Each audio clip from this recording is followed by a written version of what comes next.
Councillor John Scotty Fraser from Farnham Town, and he's been replaced today by Brian Edmonds, who I can see there on the screen. Gareth Saunders from Church Crookham, Virginia Barrett from the Farnborough Technical College, but her replacement, Stephen Hunt, is on the line. Ollie Epton from WGE Associates can't be with us, and Christina Main isn't with us, but is being replaced by David Whitcroft. So hello to you replacements. I don't know if... Say again? Just muted them. Okay.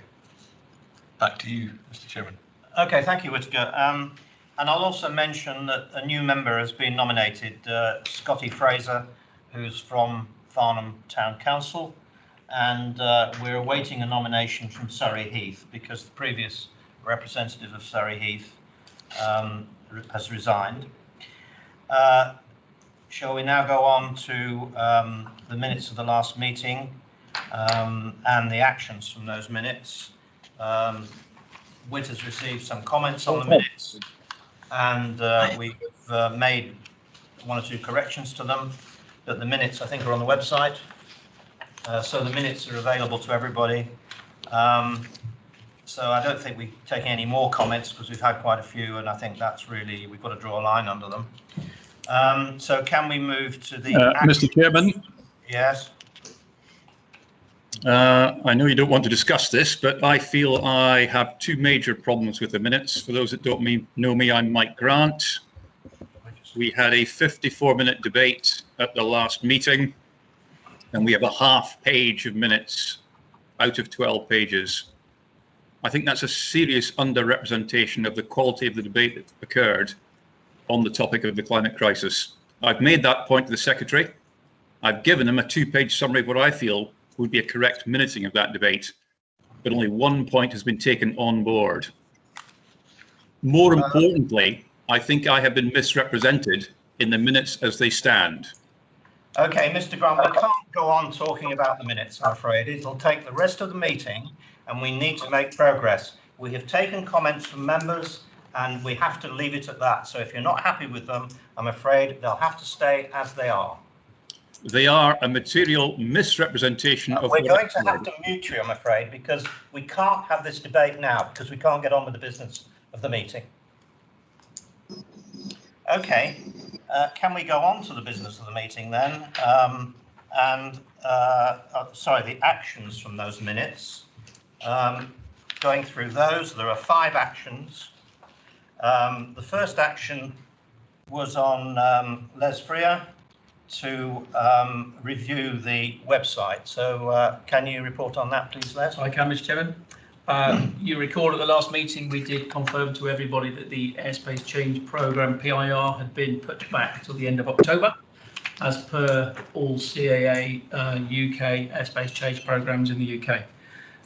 We've looked at our internal websites and updated our internal websites. We've also updated the CAEB's website as well, so you can find information on that site as well. And we're going to reach out with Norman to look at the facc.org website as a next action. Okay, thank you, Les. The next action was the review of membership. Sorry, something. Are you going to keep Mike quiet for the whole meeting? You've muted him. Will you please not interrupt? I'm trying to conduct the meeting. You will have an opportunity for a member of the public to speak. We can't have people butting into the meeting, otherwise we'll be here till midnight. Please don't speak again until asked to speak. Okay. So the next item, the next action, is the review of the Constitution and the review of the membership of the committee. A paper was circulated to members following a subcommittee meeting which was chaired by James Radley, and this is an item on the agenda, so we will talk about that at that point in the meeting, which I think is item 6. So can we go on to the next action, which is the Farnborough Airport's response to some questions that was submitted at the last meeting, and the response was given, I think, was it on the 19th? Following day, Friday the 19th. So I think that was questions on FAL, and the response was given to the questioner on the day after the last meeting. So that action has been discharged. The fourth action was for Mike Grant to suggest what the committee should be doing to make a contribution to the climate emergency. On that item, I would like to leave the discussion on that to item 4, because Farnborough Airport wished to say something on this subject. So we will look at that at item 4. We're not forgetting it, we're just leaving it to item 4. And finally, there was an action on Jeff Marks to suggest his thoughts on noise metrics. And on that subject, Jeff has agreed that a discussion needs to take place between the airport and Rushmore to discuss his points on noise metrics, and so that's the way we're going to deal with that. So no doubt when that discussion has taken place, Jeff will report back, or Rushmore will report back. We'll find out what's discussed. But it's a very technical subject, and again, I think we would be here a long time if we started to go into it at this meeting. But it hasn't been forgotten, and Jeff will be talking to Rushmore about that in due course.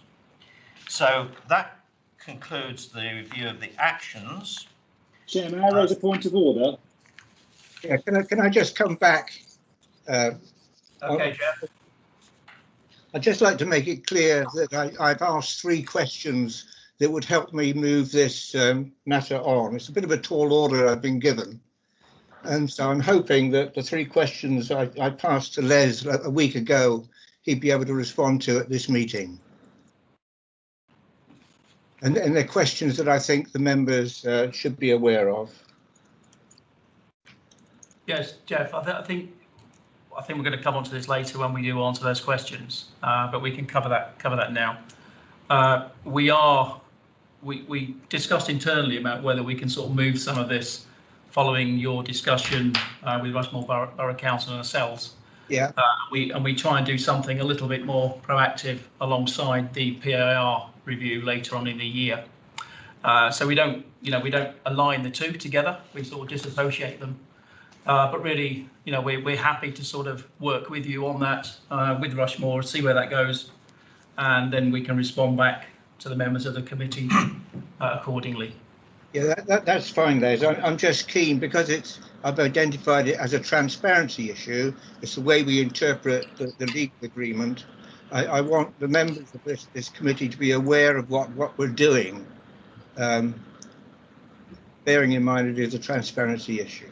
No, absolutely, and I think it would be sort of, you may have a view on that, Jeff, we may have a view on that, and Rushmore would have a view. So I think we need to align ourselves and then come back with one version of events and then take that forward from there. Yeah.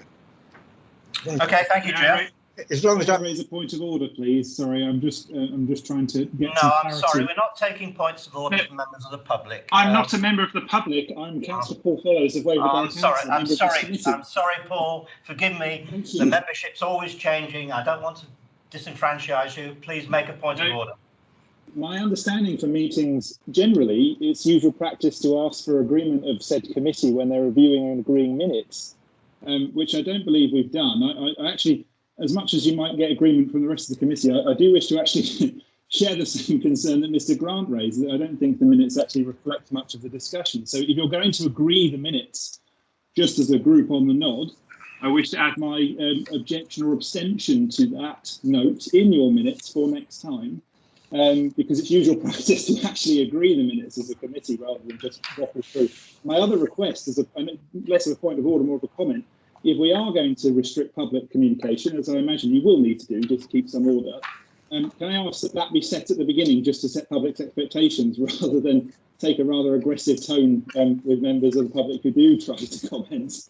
I don't think they were expecting to just be shouted down when there was no explanation as to how they should or could interact with this committee. Thank you, Chair. Paul, I don't think I'm shouting anybody down. I'm just trying to keep the meeting on track so that the meeting. I understand that, but you didn't set the terms at the beginning.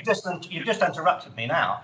so the meeting can conduct its business. We need to get through the agenda, and that's what I'm trying to do. Your objection to the minutes will be noted, but we can't spend the whole meeting talking about a whole raft of comments that have been made on the last minutes. It's just simply not a way that we can conduct the business. Chair, I accept that, but I do ask that you actually ask the committee to agree the minutes or not. You have not done that. I don't accept that there shouldn't be a huge discussion on the minutes, but you have not asked for approval of them. Okay, well, we'll ask if anybody's got any objection to the minutes being signed off. I obviously do, thank you. You do. Anybody else? No. Okay, well, nobody else is indicating, so I think that is approval of the minutes, subject to Mr. Follow's comments. Right, can we move on?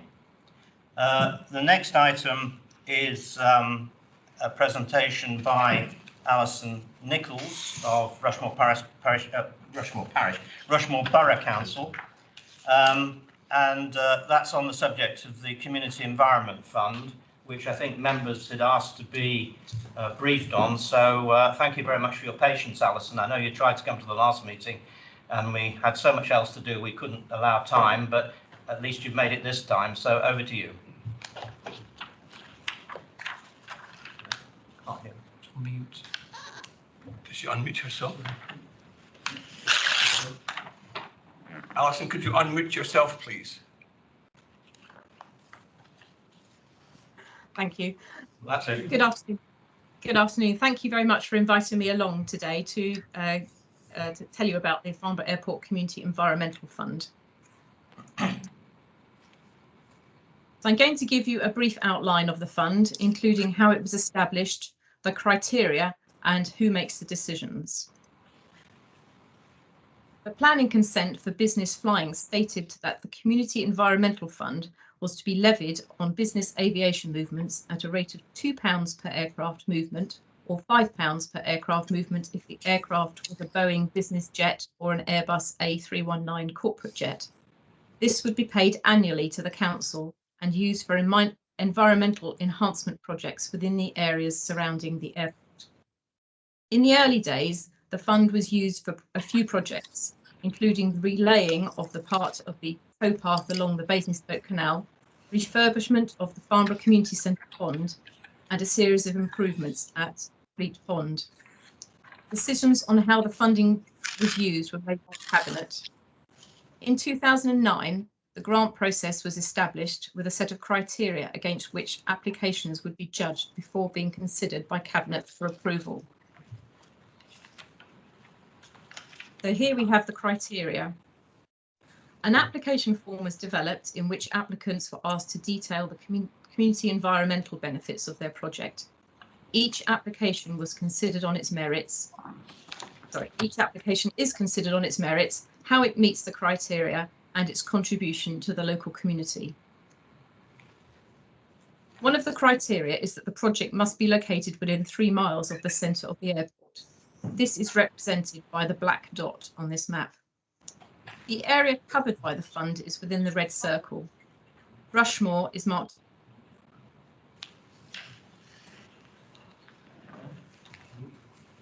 I've lost Alison, Mike. I've lost Alison. Yeah, I think it appears to be connection issues at Alison's end.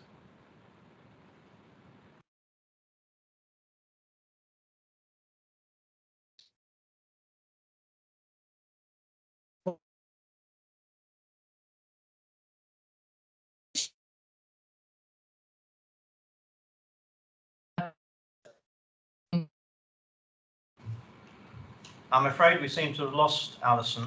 The frustrations of these types of meetings. I hope we can get back to face for the next meeting, but these things happen. I think we're trying to get Alison back.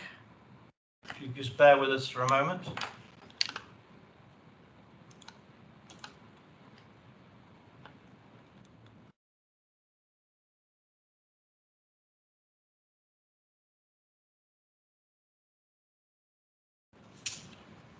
Okay, sadly, I don't think we can reconnect.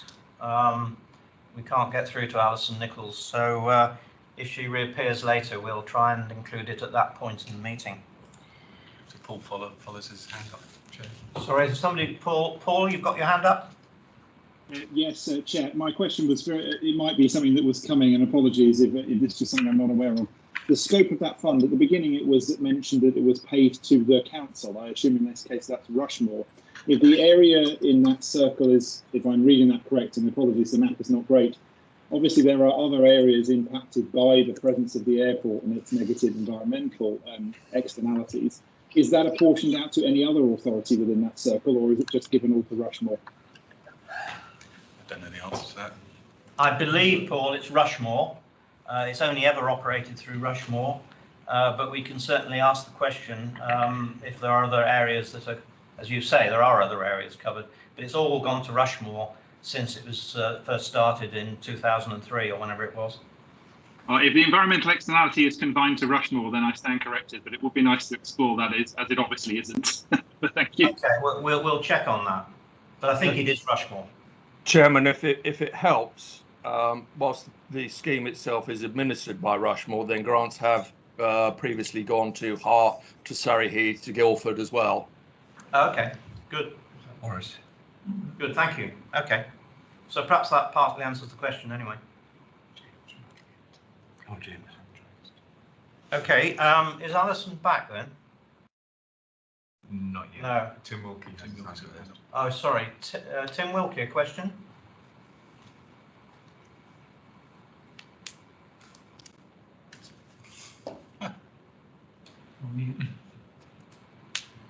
Tim, you'll need to unmute yourself. Unmute yourself, please. Welcome, Mr. Chairman. This is the first time I've attended your meeting, but I was a member of GATCON, the Gatwick Airport Consultative Committee, for 10 years, so I have a fair background in what you're trying to do and the interface between the users and those around the airport.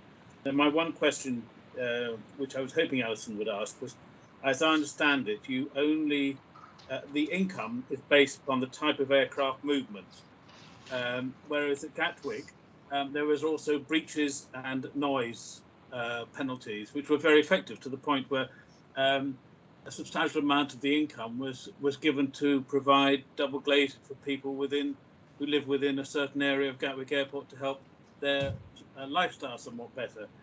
When Alison manages to come back, perhaps the committee could then consider whether just the type of aircraft, not a fine, but an income based purely on the type of aircraft and its movement could be expanded to include breach of noise regulations, operational time, except where there's emergencies and such like. Thank you, Mr. Chairman. Okay, thank you very much, Tim. Obviously, we'll ask the question. I don't think anybody here can answer it, but it's a very fair question, so we'll look at it. I mean, I assume it will involve amending the planning consent, because it comes out of the planning consent, but that's a planning matter which I don't pretend to understand. I think that this is something that can be requested by the committee and in agreement with the owners of Farnborough Airport, Macquarie, or however you pronounce the Australian name, and done that way. I don't think it's totally based on at all, in fact, although part of the planning consent. Thank you. Well, are you happy for us to take your question away and provide an answer? Okay. Let's do that. Okay, Chair, may I ask an extension to that question? Which is just that when was the last time that tariff was reviewed? Because it does seem a little small compared to the actual cost of these flights. Is this in the presentation that was as it was going on? It looked like it was done in 2000. It would be interesting to know when that was last reviewed. At the very least, to make it subject to inflation. Again, we'll have to check. I don't know, but I'm sure that we can get an answer for that. Could I, Mr. Chairman, very quickly just say that quite a number of airlines do breach landing times, airports do open and close, and noise regulations coming in. And I found that one of the most effective ways to sort this out is not actually through a fine, but through a delay of the aircraft at the stand from taking off. So if they're due to take off at 7 o'clock in the morning, they're delayed for 45 minutes with the passengers on board. Then you'll suddenly see airlines behaving themselves. It's a very good way. Okay, thanks for the suggestion. Right, any other questions on Alison's? I'm sorry, we can't finish it at the moment. Jenny, do you have a question? It looks as though you might have one, no? No, okay. Right. Sorry, Chairman, I'm a bit slow to respond, but I was going to add to the comment about the areas that get grant applications covered, so that I'm aware that there are organisations in Hart that have had grants accepted to them, but I also had a couple of questions for Alison. Really, I think it would be useful to have a total of the grant available each year, so that there's a fair idea of what's available to local organisations. And I was also going to add that now that the airspace change is actually taking effect, there may be other areas, particularly to the south of the airport, that may deserve some recognition in being able to apply for this fund. So I would say.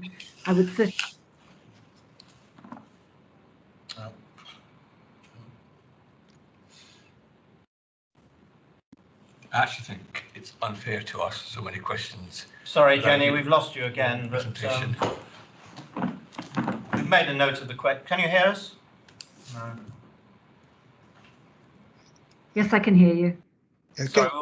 Can I just add to Jenny? She's made a very valid point.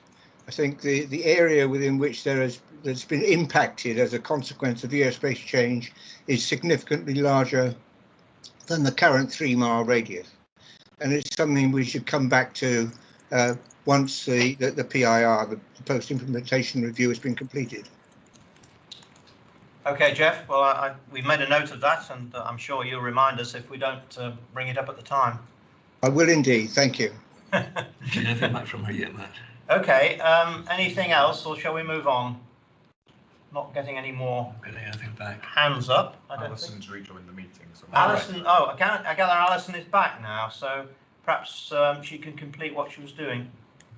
Yeah, sorry about that. I'm not sure what happened there. That's all right. We can hear you now. Good. Right, I'll just share this.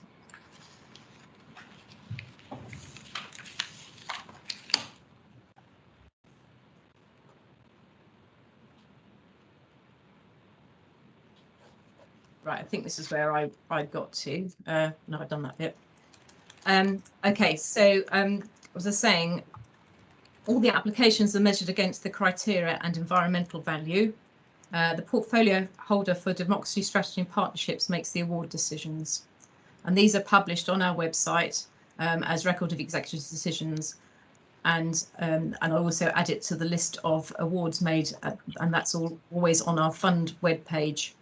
And it's this is the time when I notify Farnborough Airport of all awards made.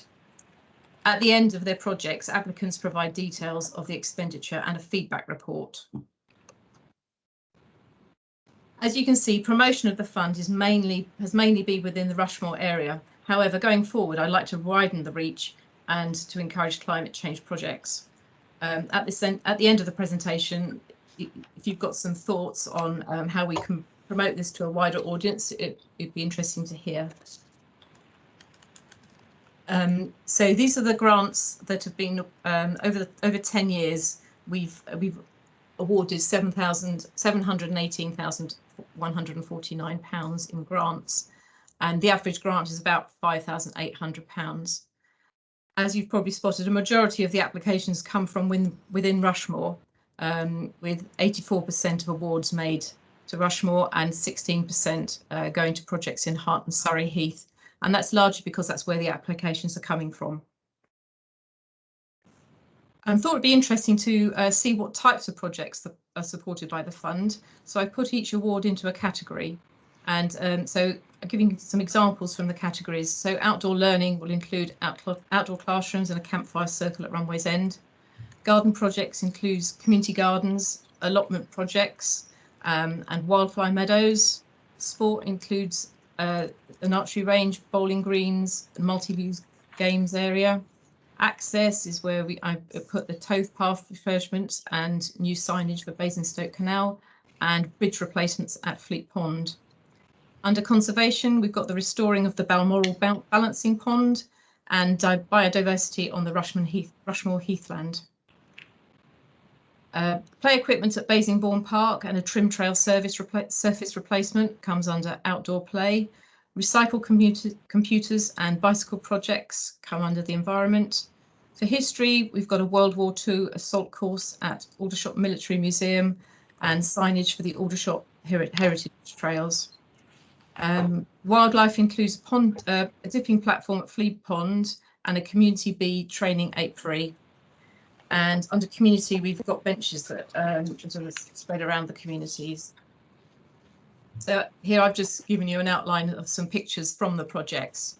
So starting clockwise from the top left, we've got the dipping platform at Fleet Pond, Hampshire and the Isle of Wight Wildlife Trust's butterfly project at Foxleys Meadows, planting by Friends of Ansell's Farm, Fleet and District Beekeepers Association's Community Bee and Training Apiary, a shade and shelter hut at Tweedledown Infant School, the Wavell School's Grow Well Feel Great project, Blooming Marvellous supported gardening programme, the Land Trust's grass rubbing project posts at Wellesley Woodlands, the Species Recovery Trust conservation of the rare heathland plants of the Farnborough Heaths, the replica World War II assault course at Aldershot Military Museum, and in the middle we've got Farnborough Sands Memorial Garden at Aldershot Crematorium.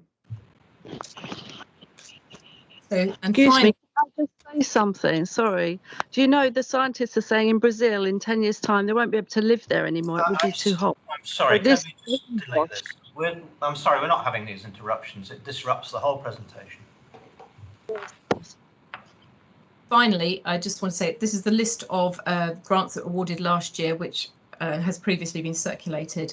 So far this year, we've only had the one award so far, and that was to Parsonage Farm Nursery and Infant School. And they received £7,500 for a resurfacing project within the school grounds, which is used by the community.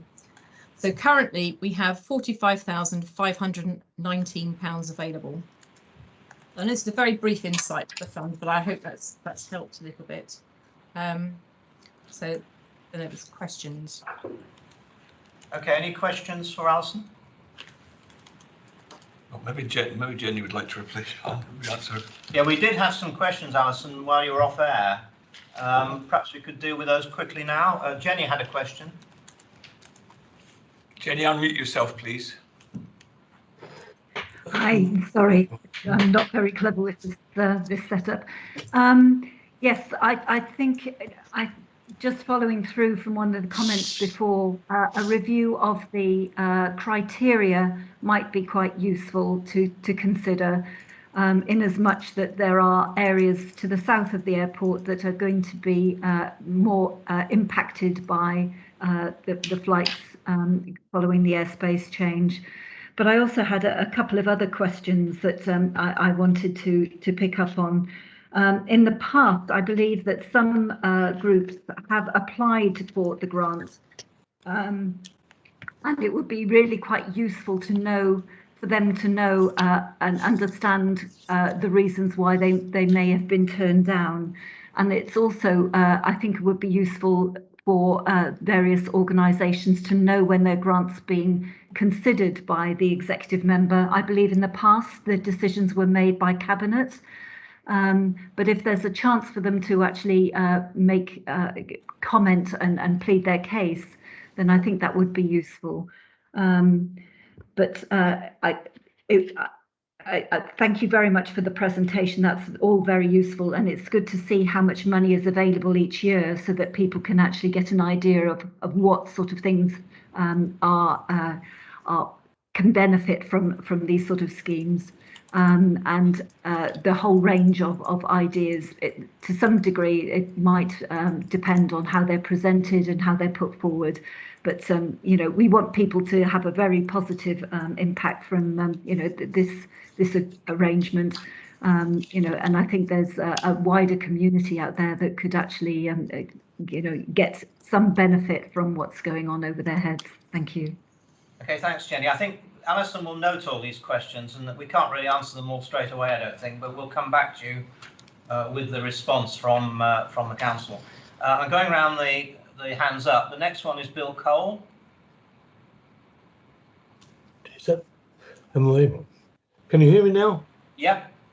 Good. Oh, miracle. I'm very interested in the grants because Ash Parish Council,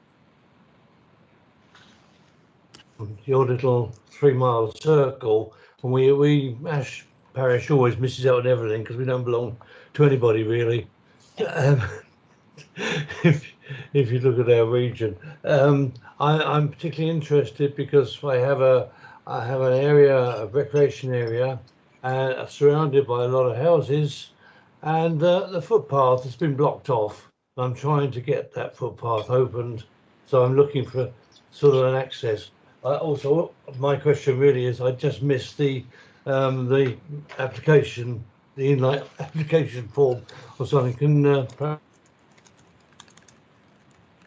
details of how to get hold of it and how to make a request. Okay, the on our website, I can send that to Whitaker. There's an online application form and all the details, so I can make sure that's included. That'd be super. Thank you very much. Okay, the next one is Clive Teague. Whilst I really think these projects are wonderful, environmental ones that are shown there, why are we discussing these trivial amounts of money that are just greenwash and don't really have any effect in the big plan? Why are we talking about it now? These are £2 a flight. Well, I'm just reflecting what was agreed in the planning consent. If you think it should be changed, then I guess you should be lobbying to change the planning consent.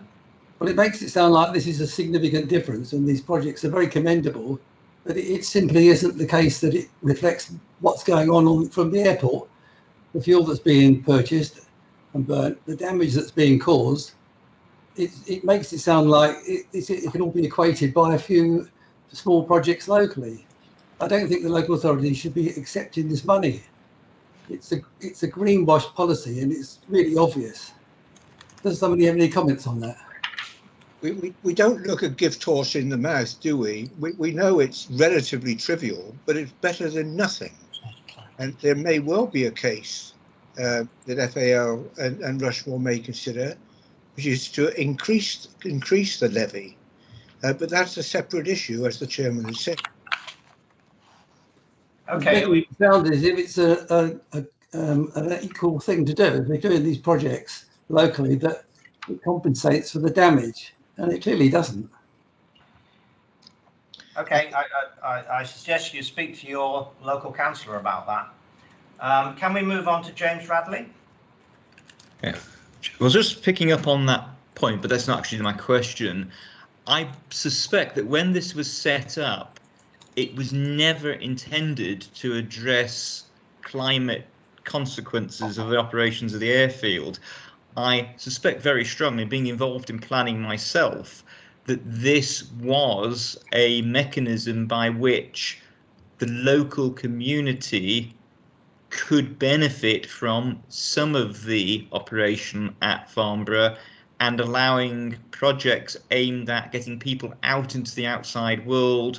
Biodiversity projects could be helped. I don't think for any moment any one of us on this call believes that this programme is sufficiently funded or was ever intended to address the consequences of climate change. It really is about putting stuff on the ground for local people to make their environment a little bit better. It's a gesture, it's not a solution, but going back to Jeff's point, it is better than nothing.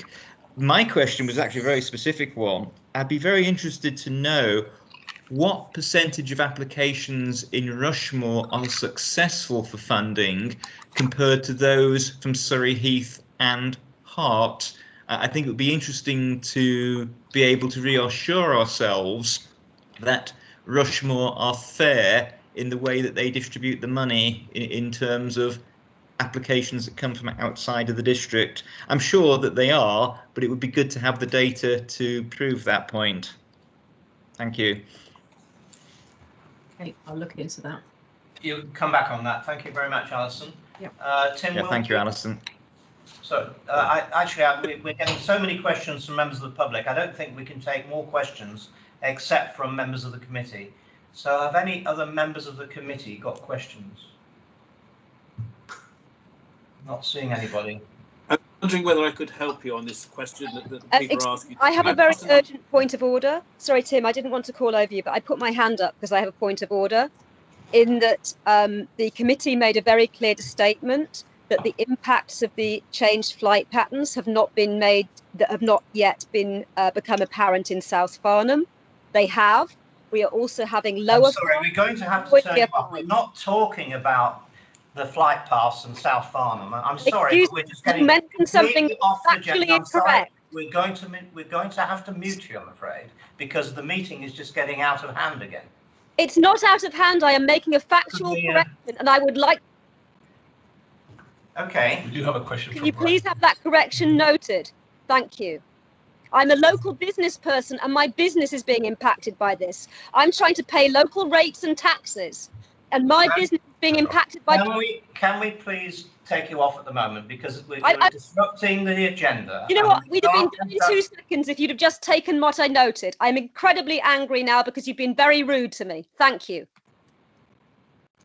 Are there any other members of the committee that? Yes. Sorry, Tim. I think you said you had a useful comment to make. That would be helpful. Yes, one of the greatest problems we found with this grants was that to try and ensure that they were totally non-political. And it seems to me that the Rushmore have been handed the bag to run this, whether they like it or not. Could I suggest that as you've got a huge amount of money available, that the FAC, the Farnborough Air Consultative Committee, actually advertise in the local press and let people know that applications can be made and can be made to your committee as well, which you can pass on and you can monitor it, just to ensure total propriety and to let everyone know that there is money available to everybody. Thank you. Okay, thank you. We'll consider that. I think there's a question from Brian Edwards. Edmonds, sorry, Brian Edmonds. Thank you, Chair. Yes, my question is, there doesn't seem to be a lot of money spent planting trees, which is quite significant in climate mitigation. Am I wrong, or have I misread the information? Thank you. Okay, Yes. Any more questions from members of the, from members of the committee? No, I don't think there are. So we will now move on to the next item then, which is the information report. At this point in the meeting, as I mentioned when my opening remarks, Farnborough Airport wished to make a statement about the environmental issues that have been raised at recent meetings. So I'm going to hand over to Simon Gear. Yeah, thanks, Chair. Good afternoon, everybody.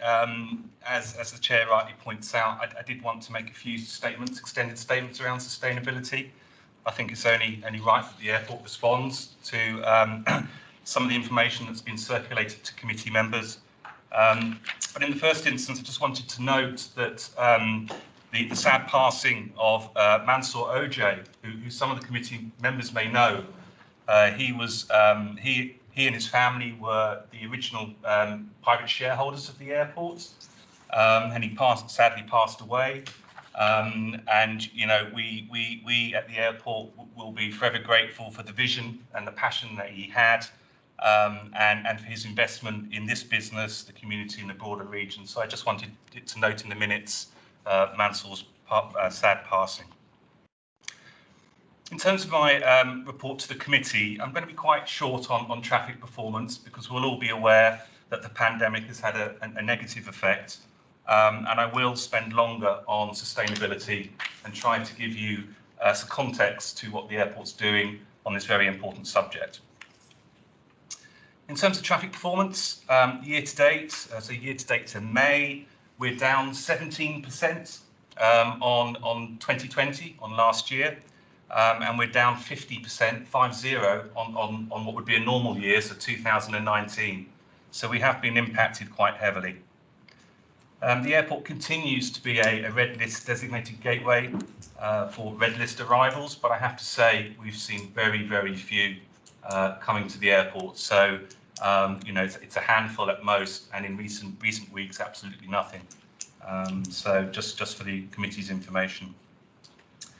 On other initiatives, I did want to sort of call out that we have won a number of awards, and whether you're an opposer of the airport or a supporter, it's always worth pointing out. We were voted #1 fixed-based operator by Aviation International News, which is a renowned publication in our industry. So #1 outside of the Americas. We won that for the 15th time, which we're delighted with. And also we were awarded Best European FBO by ProPilot, another publication. And we've won that 16 times in a row. So from a sector perspective, we must be doing something right. In terms of compliance, I did want to just brief the committee. We're looking to achieve ISO 45001.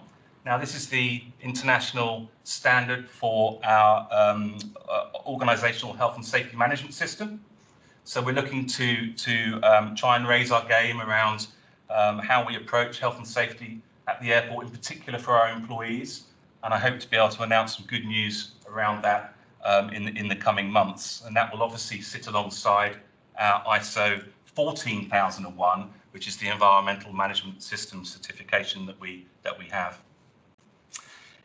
In terms of sustainability, and before I come on to my main statements, just 2 initiatives to call out, and I know they're in the supporting documentation, but we are trialling electrical ground power units as opposed to diesel ground power. So these are the power units that connect to aircraft when they're on the ground, and it's they're extremely quiet, but the technology is still relatively new, and we'll see how that trial goes as to whether we invest further in that.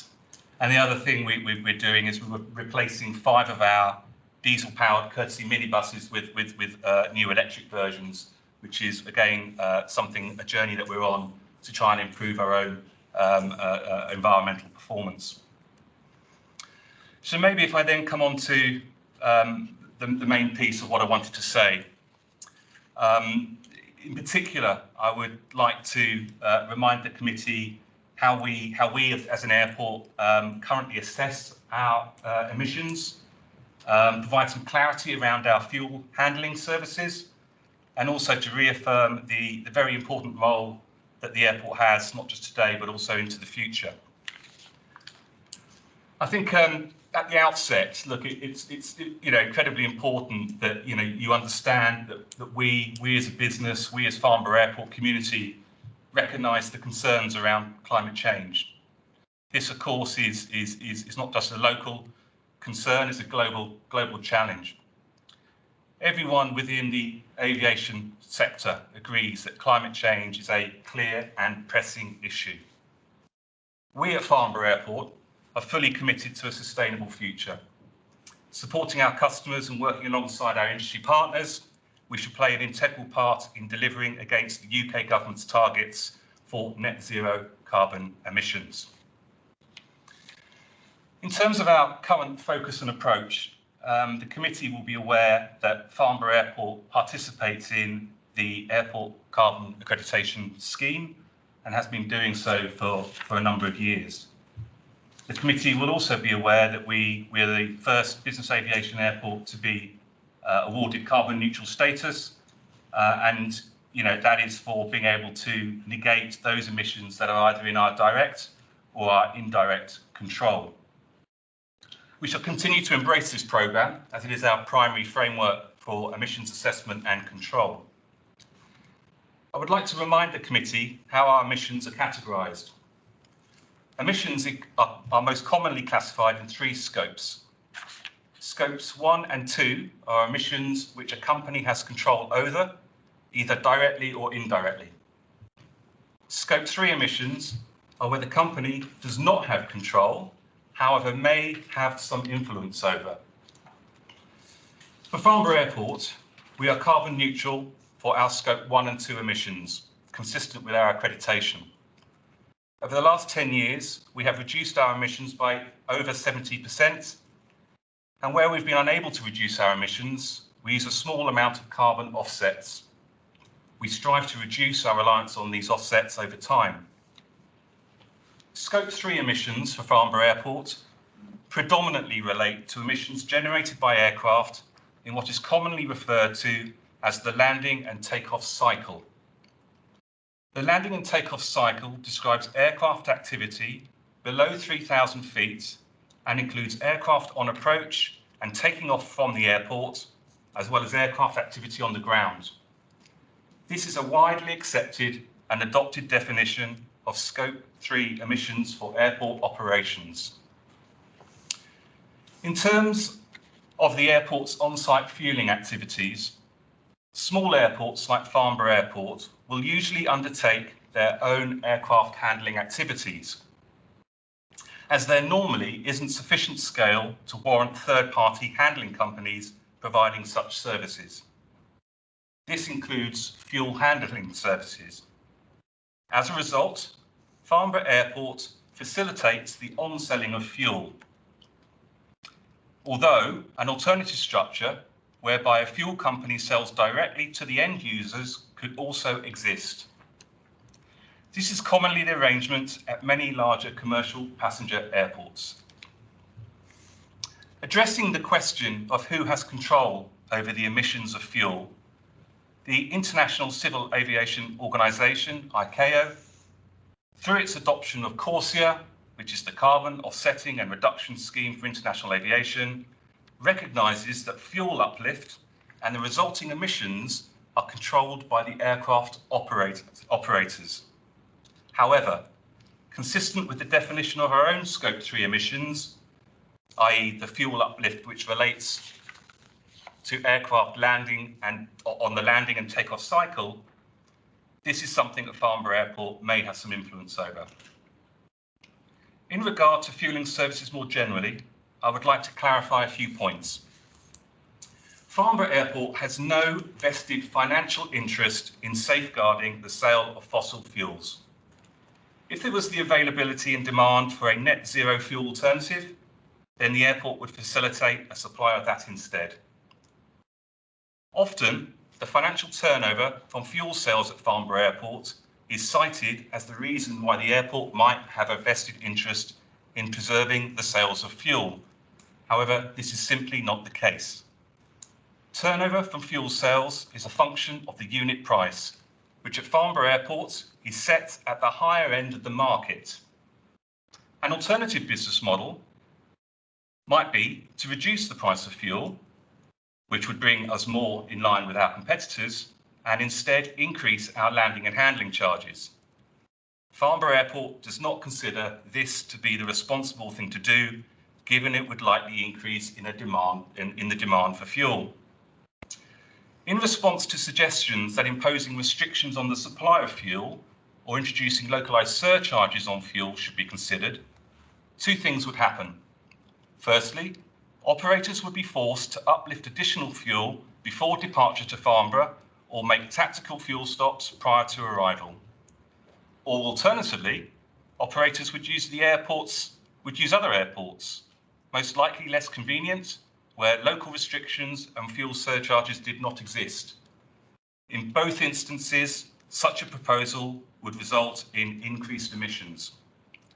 Consequently, in our view, the only credible way to significantly reduce emissions is through the advancement of aircraft design and the introduction of new fueling technologies. That is why this is an industry-wide issue on a global scale, and not one that Farnborough Airport alone can solve. As part of the emissions debate, the role of Farnborough Airport has been repeatedly challenged. The suggestion that it is solely ultra-high net worth individuals using Farnborough Airport is completely and purposefully misleading. In terms of our customers, we have private and charter operators providing services for a broad mix of business and leisure travellers. One of the unique attractions of Farnborough Airport is that it provides a wide and diverse range of connections, a great many of which are not served by traditional commercial airports. In 2019, Farnborough Airport served over 800 different international connections. To put this in context, pre-pandemic Heathrow, for example, served little over 200 connections. Further, Farnborough Airport's largest connection, which is Paris, only accounted for approximately 5% of the airport's total ATMs in 2019, reflecting no particular concentration or over-reliance on any particular market or sector. This reaffirms the very different role that Farnborough Airport plays in terms of international connectivity compared to other commercial passenger airports. The notion that Farnborough's passengers should use other airports is simply not credible. Even where there is an overlap of direct links, the presumption that there would be a meaningful reduction in greenhouse gas emissions could itself be challenged. The economic role that Farnborough Airport has in the region also needs to be highlighted again. Many of the committee members will, of course, already appreciate this. Farnborough Airport, together with all the aerospace and ancillary businesses around it, supports many thousands of jobs, both locally and regionally. Our aviation activities directly linked to many of these jobs.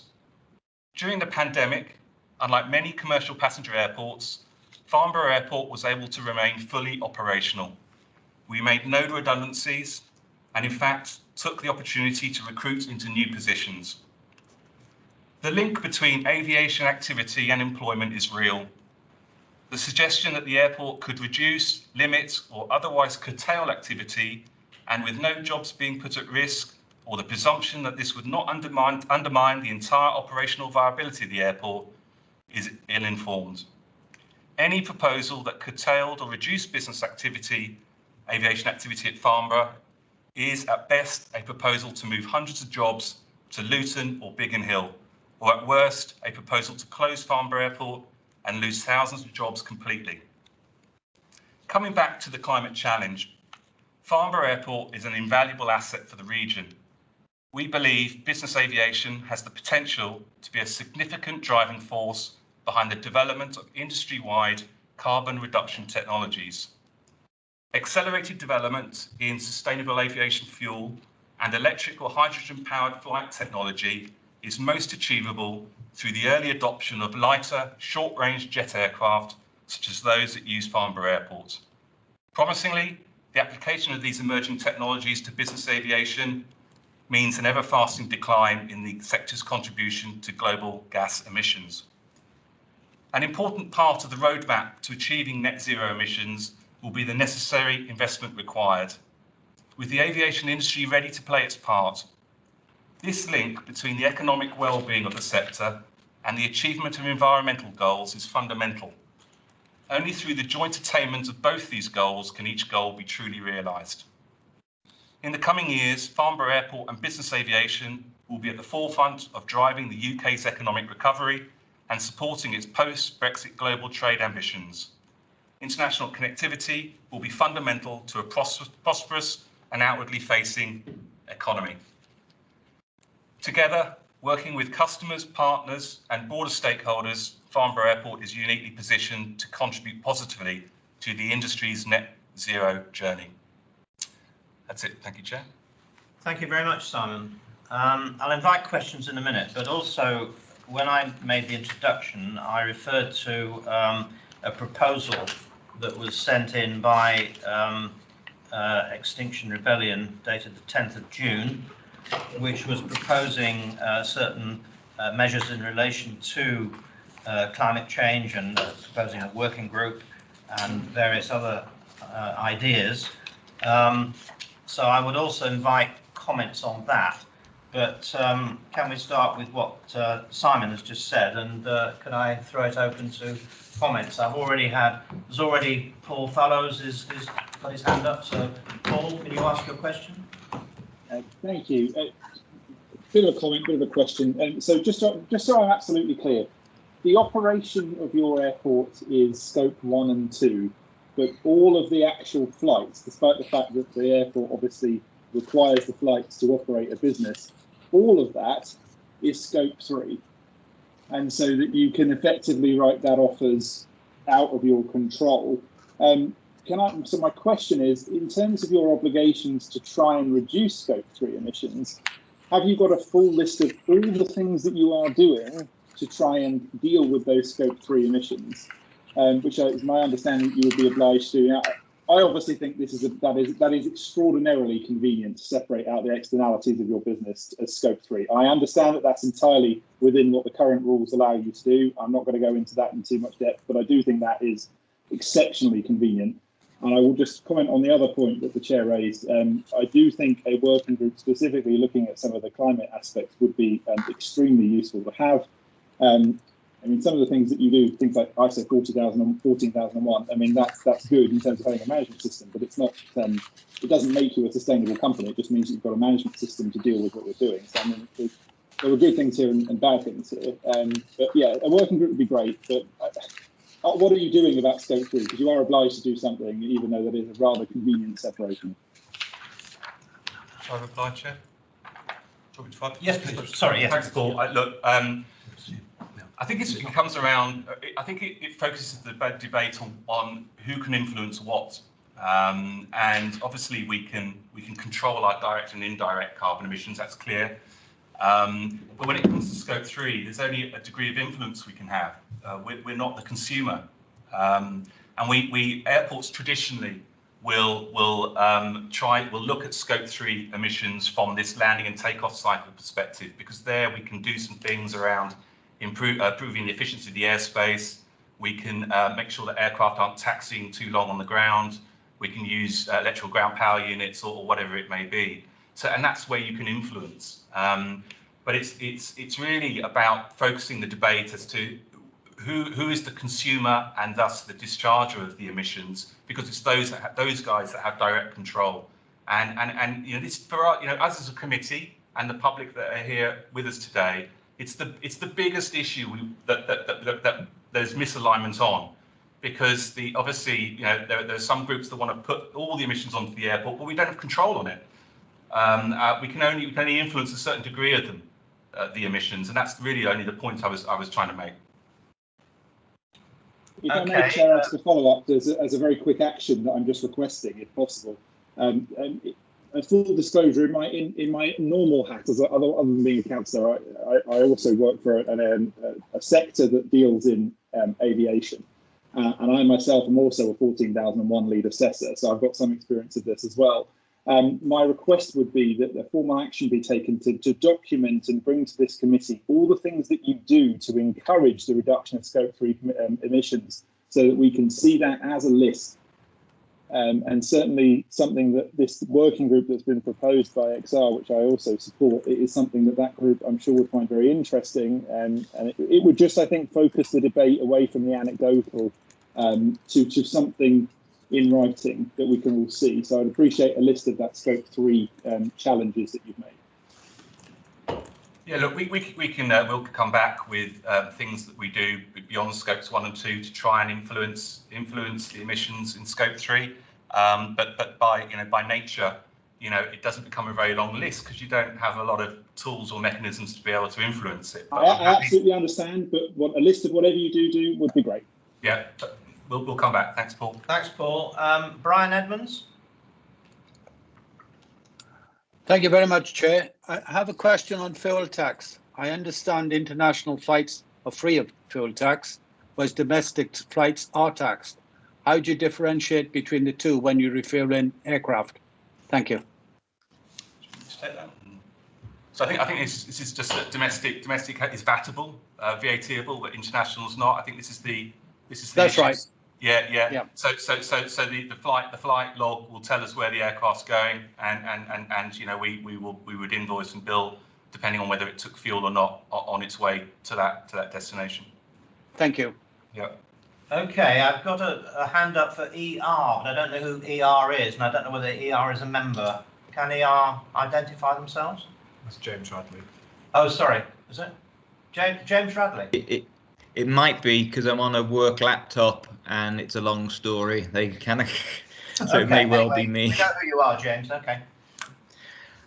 So I think many of us, if not all of us, are very concerned about the impact on the climate of carbon emissions. And I think we also all would recognise that in terms of passenger miles flown, business aviation would contribute far more to the carbon footprint than, say, if you've got 300 passengers on a Boeing 777, for instance, compared to 2.9 passengers on a Gulfstream. Clearly, the passenger footprints are dramatically different.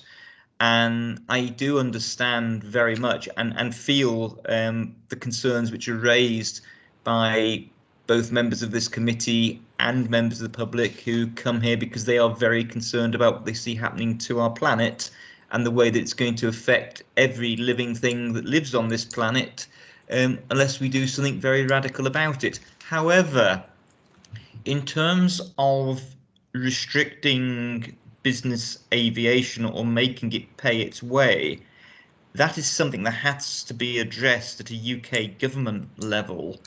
And we really do not have the remit, the power or the influence, any of us sat around this virtual table, to make much of a difference. And the lobbying really should be going to the government. We should be asking Boris Johnson why he flew to Cornwall, for instance, in a business jet and didn't take the rail network. Because unless we start to influence the right people who have the ability to make a difference, we're not going to make a difference no matter how passionately we feel about it. And this isn't the forum. This is the forum where people who have concerns about the localized impacts of the airport have an opportunity to potentially have those addressed. So, for instance, the new flight patterns distributing aircraft over Farnham is very much an issue that this committee should be wrestling with. We have a lot of sympathy for those of us, myself included, who are concerned about the impact on the planet of carbon emissions. But I don't believe this is the forum where we can effectively get that addressed. We can vent our anger and we can vent our concern, but we're not going to move the needle, unfortunately. Okay, that's the comment I wanted to make, Mr. Chairman. Thank you. Thanks, very helpful comment. Chris Axum, I think, has a comment.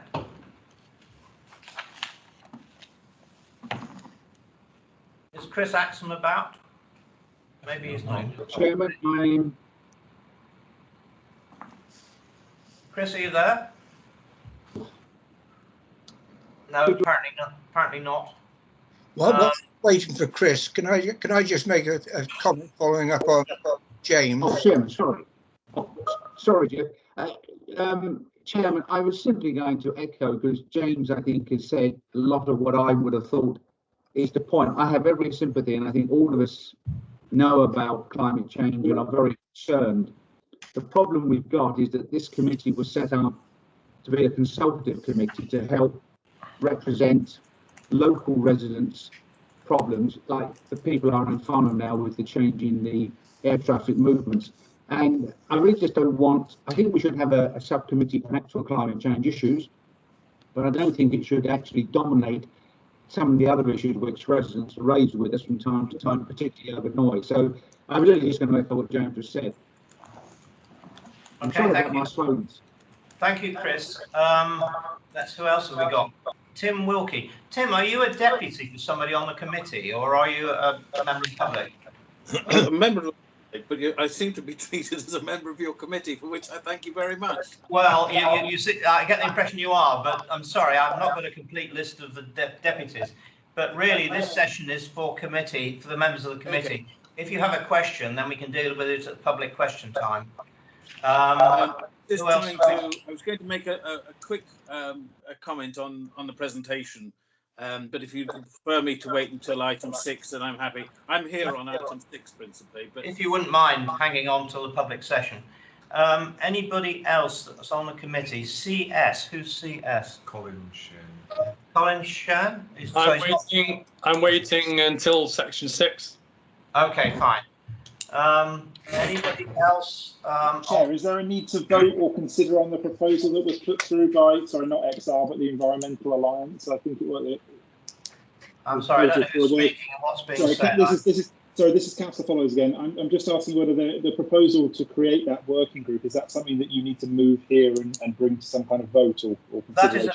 That is a proposal that's been made by Extinction Rebellion since the last meeting, and that was their action. And there are a series of recommendations on there, which you've all seen. Does anybody want to support those recommendations? I would just clarify. I think it's a collection of different groups, not just XR. But I do think. Well, I know it's several. Yeah. I think actually the points about this committee being dominated by climate change, and when there are other things to talk about, is partly valid. And having some kind of dedicated working group to actually discuss these in a more rigorous way, I don't think would hurt at all. So I would certainly support those proposals. Sorry, you don't think there should be a working group? No, I do think there should be a working group. Okay. Any other views on that subject? Well, I'm just wondering who would be members of that working group. It takes a certain amount of knowledge to be able to contribute to such a complex issue. So how many members of the current FACC feel they would be sufficiently au fait with the issues to be able to contribute to a working group? And I'd also add to that, Jeff, the airport just hasn't got the sort of information that you may require in a working group. We just, we work with the airport carbon accreditation scheme. That is the program that we adhere to. I'm not sure what we can meaningfully provide to a working group of this committee. We just don't have the information of the obvious question is, well, what's what are the users of business of Farnborough Airport? What's the emissions they're producing, on a global basis? It's just not information we have. Yeah. Surely it's part of that accreditation scheme for your scope 1 and 2. You have that information. Sorry, who's speaking at the moment? Again, Councillor Follows, but my understanding for that accreditation scheme, as with many of these, that if you're demonstrating your scope, you're obliged to demonstrate your scope 1 and 2 and know your scope 3 in a quantifiable way. So in terms of sharing information about your data, I would imagine that you surely have that already to meet the schemes that you're already accredited to, especially 14001. I mean, if you're saying you do these things, you would have had to have demonstrated that data to your assessor. So I don't see why you couldn't demonstrate it to us as well. Yeah, I'm sorry, Paul, I'm just making the case. I just don't see establishing a separate working group to do this is the best way forward. I mean, we're happy to share our scope 1 and 2 emissions and give you an estimate of what we think our scope 3 emissions are. But I just don't think there's enough material here for a working group to be formed and for the right capability to go onto it. It seems to me that the better course would be for those who are expert in this technology, prepare papers from time to time for the consideration of the committee. Mm. Because I assume those people who are keen, who are proposing this separate committee, are well aware of what's happening on the national front, are well aware of the climate change committee recommendations, etc., etc. And it would be for them to keep us informed as to the developments in this field. No, I think that's a fair comment, Jeff. And I mean, I've tried to bring to this committee. I'm sorry. I've tried to bring to this committee people who can give expert advice on what's happening in the aviation world. For instance, there's an organisation called Greener by Design, which is a Royal Aeronautical Society group, which specialises in looking at these issues.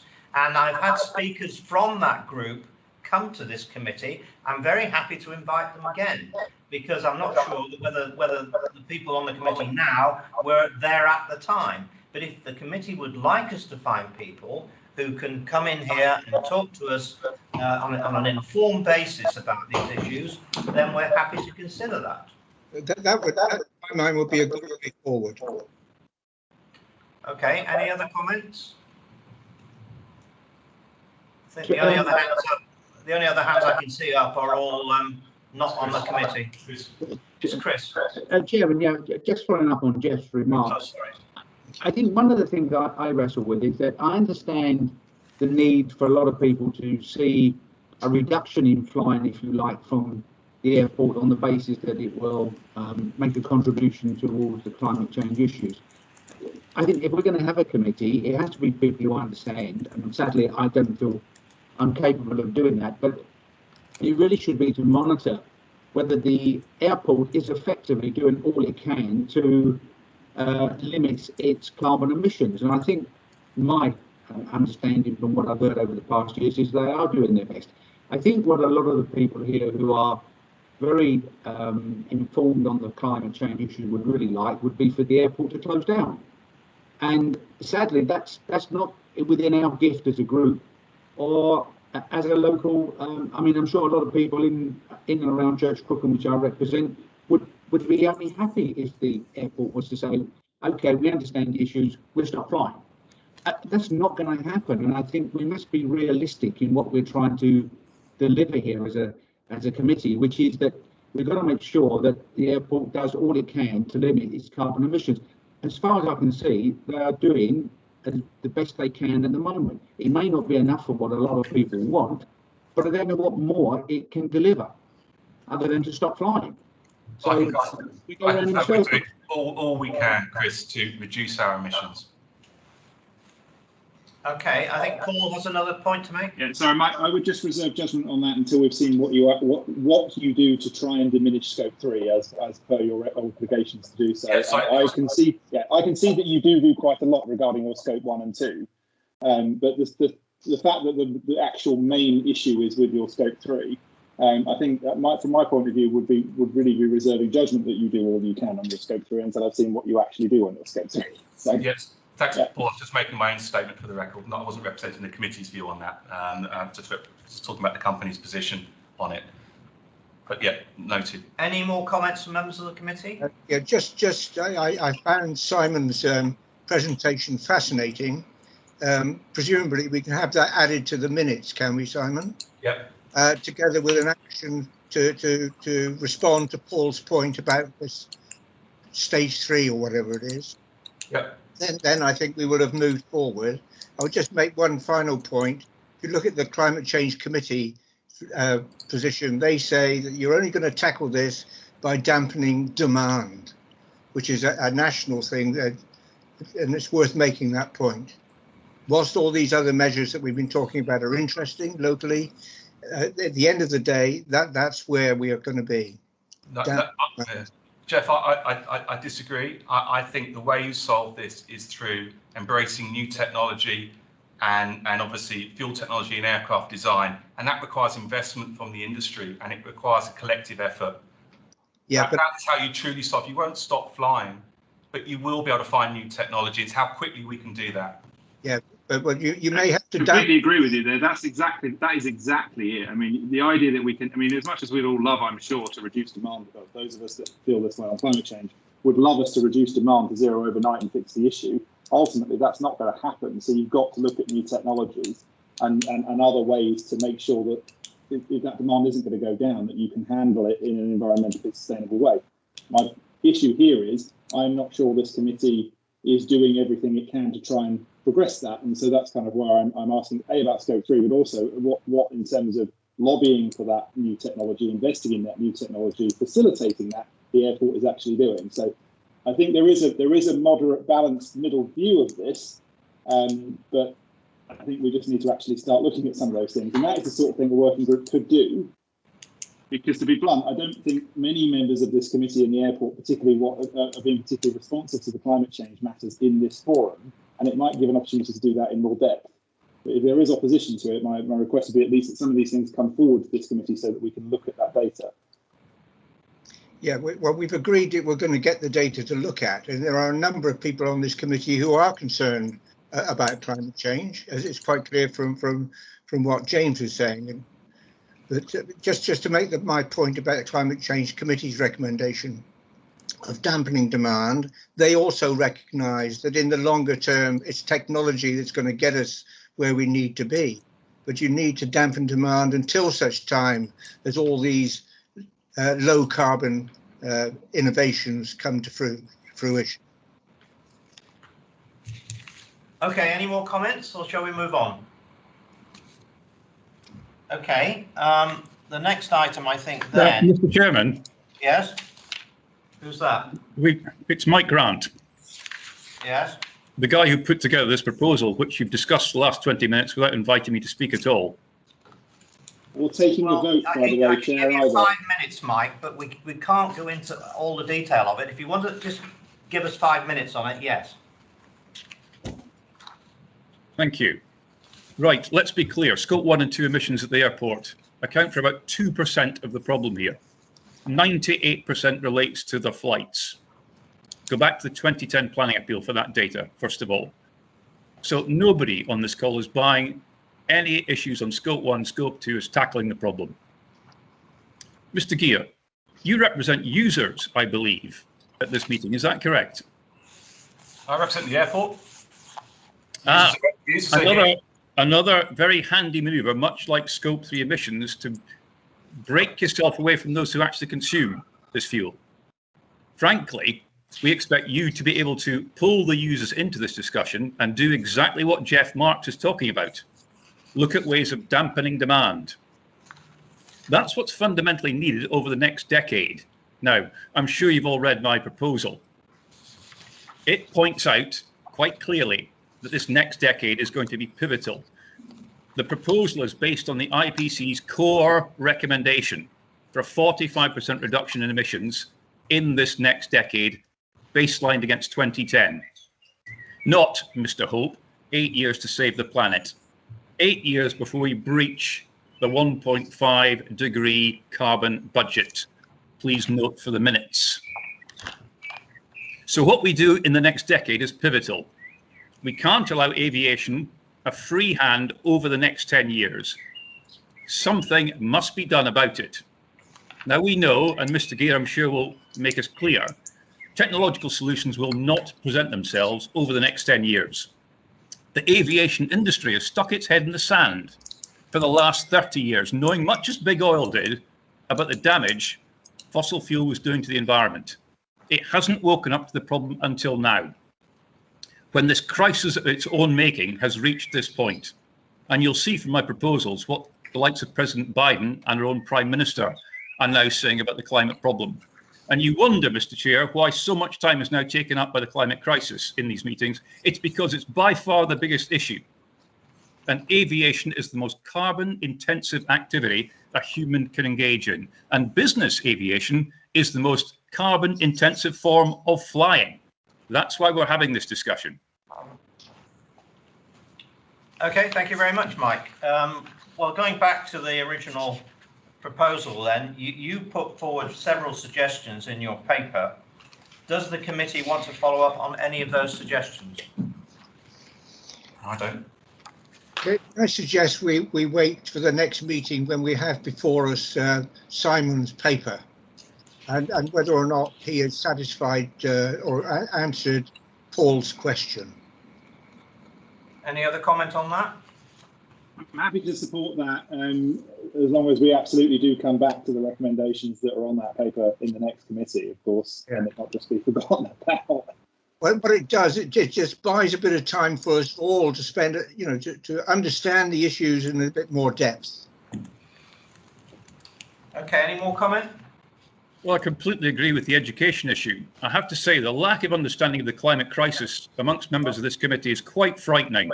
And I suggest that we all take time to study it in our own time and learn as much as we can. You have, as a committee, a responsibility to local citizens to do what you can to mitigate the impact on the climate of actions at Farnborough. Now, take the time to educate yourselves. I, over the last 3 months, have been sending a lot of material out to committee members. Hopefully that's helped. It was designed to help educate, because I know there is a dearth of understanding. Hopefully it's done that. But let's not use a lack of understanding as an excuse not to address the biggest problem, the biggest crisis we now face. Okay, thanks, Mike. Well, I think we've agreed we will look at it again, as it is obviously extremely important. So I think that's what we take away. James. Who else has got? James, you've got a comment? Yeah, I think one of the things that we can't afford to do is delay. So, very worthwhile points have been made that I'm going to use a pun here, we're definitely running out of runway on this one. And I wonder if we can save waiting to next meeting by actually setting up a small working group to work through the report that's coming forward, to look at the suggestions which have been made by the Environmental Alliance groups, and for that group to report back to this committee and say, do they think that we have a role to play here? Can we make a difference? And so actually to have a group to go away and report back for next time to say, is this worth pursuing? Or come back and say, well, it's not worth pursuing, this is why, this is what we would suggest instead. But I feel if we leave it till next time, we're just kicking the can down the road. And I wonder if there's an appetite from members of this committee just to have a little working group to pursue it. Not that I can volunteer, having done the last working group and time pressures, I'm not volunteering to be on the group, I must hasten to add. Maybe can I just respond to that? Yes, please, Simon. Yeah. Look, thanks, James. I think the expectation of some fulsome report that's going to help steer this debate in another direction is just not going to happen. I know now what our Scope 3 emissions are, which we can control, and it's a tiny fraction of those that Mr. Grant talks about. We don't have the control, and until people understand that, it's an exercise that's going to go round and round, and we're not actually making constructive progress. So, I mean, you know, I can provide the data, but I can tell you now it's a tiny fraction of the emissions that are being purported to be caused by Farnborough airports. Paul? With respect, I don't think it's just a list of the data that I'm particularly after in terms of Scope 3. The obligation is to have, not that you can control them, but what you do to try and mitigate them and reduce them. How you use your influence in this case with your users to try and reduce Scope 3. That's what you're supposed to do with Scope 3. So my expectation for that action is not a list of your Scope 3, although I obviously want to see that too. It's what you are actively doing to try and reduce your Scope 3 through your influence, because it is obviously outside of your direct control as Scope 3. So I hope that's clear in terms of the request there. It is a little different from just seeing the data. Yeah, I understand, but you know there aren't that many tools in the toolkit to influence things which are difficult to influence. No, now you know we've seen Mr. Grant's views on sustainable aviation fuel. We've seen his views on carbon offsetting. These are the here and now options for us. If they're going to be dismissed, then we have no tools in the toolkit. So we are doing everything we can to realise sustainable aviation fuel here at Farnborough in a meaningful way that's actually used by our operators. We work with our operators to ensure that they have appropriate carbon offset schemes in place, but again, it will be dismissed. The options, you know, the industry as a whole is working to the government's guidelines of net zero emissions by 2050. But the government itself recognises that aviation won't be able to offset all its emissions or mitigate all its emissions. It recognises that, and it also fundamentally believes that you know that market-based means are going to be required, which essentially are offsetting schemes. So CORSIA. So we as an airport, a local airport, don't have full control. I will do what you asked me to do, Paul, and that's absolutely fair. I agree. It's not going to be a long list. It won't be a long report. But I'm saying absolutely understand. I just want to see what you are doing. I get that. I think just in the first instance to move the debate along, I just think that would be helpful, because otherwise we're a little bit stuck in the mud on some of this. So that's the only reason I'm asking, and I'm not trying to be a pain here. I just want to understand what you're doing. I'm not expecting you to. The fact that it's Scope 3 means you don't have direct control. I get that. So I know it's not going to be a novel. So hopefully it will at least move us on a bit. All right, got it. Can I just say, Simon, what you say is not going to be dismissed. We will learn from it. We will make a judgment. Yeah. But absolutely, Jeff. I mean, there are other things that the aviation industry is doing, though, that maybe the committee would be interested to understand about what's the industry's approach to the challenge in front of us. But we need an opportunity to understand fully your position and compare it then with Mike Grant's position. I have a suggestion, actually, Jeff. I mean, we're going to suggest later in the agenda, actually, if we ever get there, that we have another meeting of this committee to look at the changes that are recommended to the Constitution and the changes that are recommended to the membership. We could use that meeting to maybe explore these issues more. And that meeting clearly has got to take place before we have the next FACC, which I think is in October. So if Simon is agreeable, because it's really a lot of the work is down to Simon and his team, then could we cover that at the same session? Sounds good to me. And if you're going to cover this carbon stuff in that committee, we could also address the points I've been raising over noise metrics. Yeah. Okay. Yeah, I'm happy. Any other comments? I mean, are you happy with that, James? I don't know why it's up to me, but yeah, I'm happy with that. Well, you said you didn't want to lead it. Okay. Chairman, sorry, I'd just like to say to Simon, I think, first of all, I'd like to thank Mike Grant for all the work he's done in trying to provide us with information, because I've learned a lot from the reports you sent. And I appreciate, I thought I knew about climate change and some of the concerns, but you've obviously raised my awareness of it more. However, I think the best thing I think the airport can do would be to let us have a small committee to see that they are doing all they can, because one of the things you see from the messages here, what they really want is reduced flying. And I think the contradiction for Simon is, how do you run an airport and deliberately use its assets less than to its economic capacity? There is a fundamental contradiction here. But I do think we need to actually adopt and take on board all of what Mike has said, because it is a crisis which we've got to address. I don't know how governments around the world are going to solve this problem, because there seems to be a misunderstanding how we can deliver this. I mean, it would be nice for all the pension funds who probably are invested in Macquarie and all of its assets here to say, okay, we'll write them off. But the economic consequences of that have got to be understood as well. I mean, it is less important perhaps than climate change, but it is still one where I think we need to actually get a little committee going. And I think, as you suggested, Chairman, the way forward is to bring people on board who can help us and educate us. But we as a committee can't actually, it's like me asking you, Simon, now if I put a question to you, will you stop flying, only fly to 20,000 a year? You don't have the authority to say that, and you'll lose your job.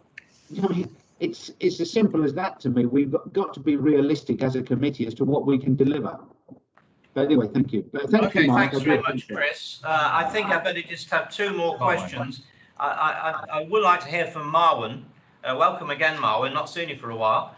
But certainly Marwan, as you probably know, is an operator. So he's very experienced in the operation of business aircraft. Anyway, can you make a comment, Marwan?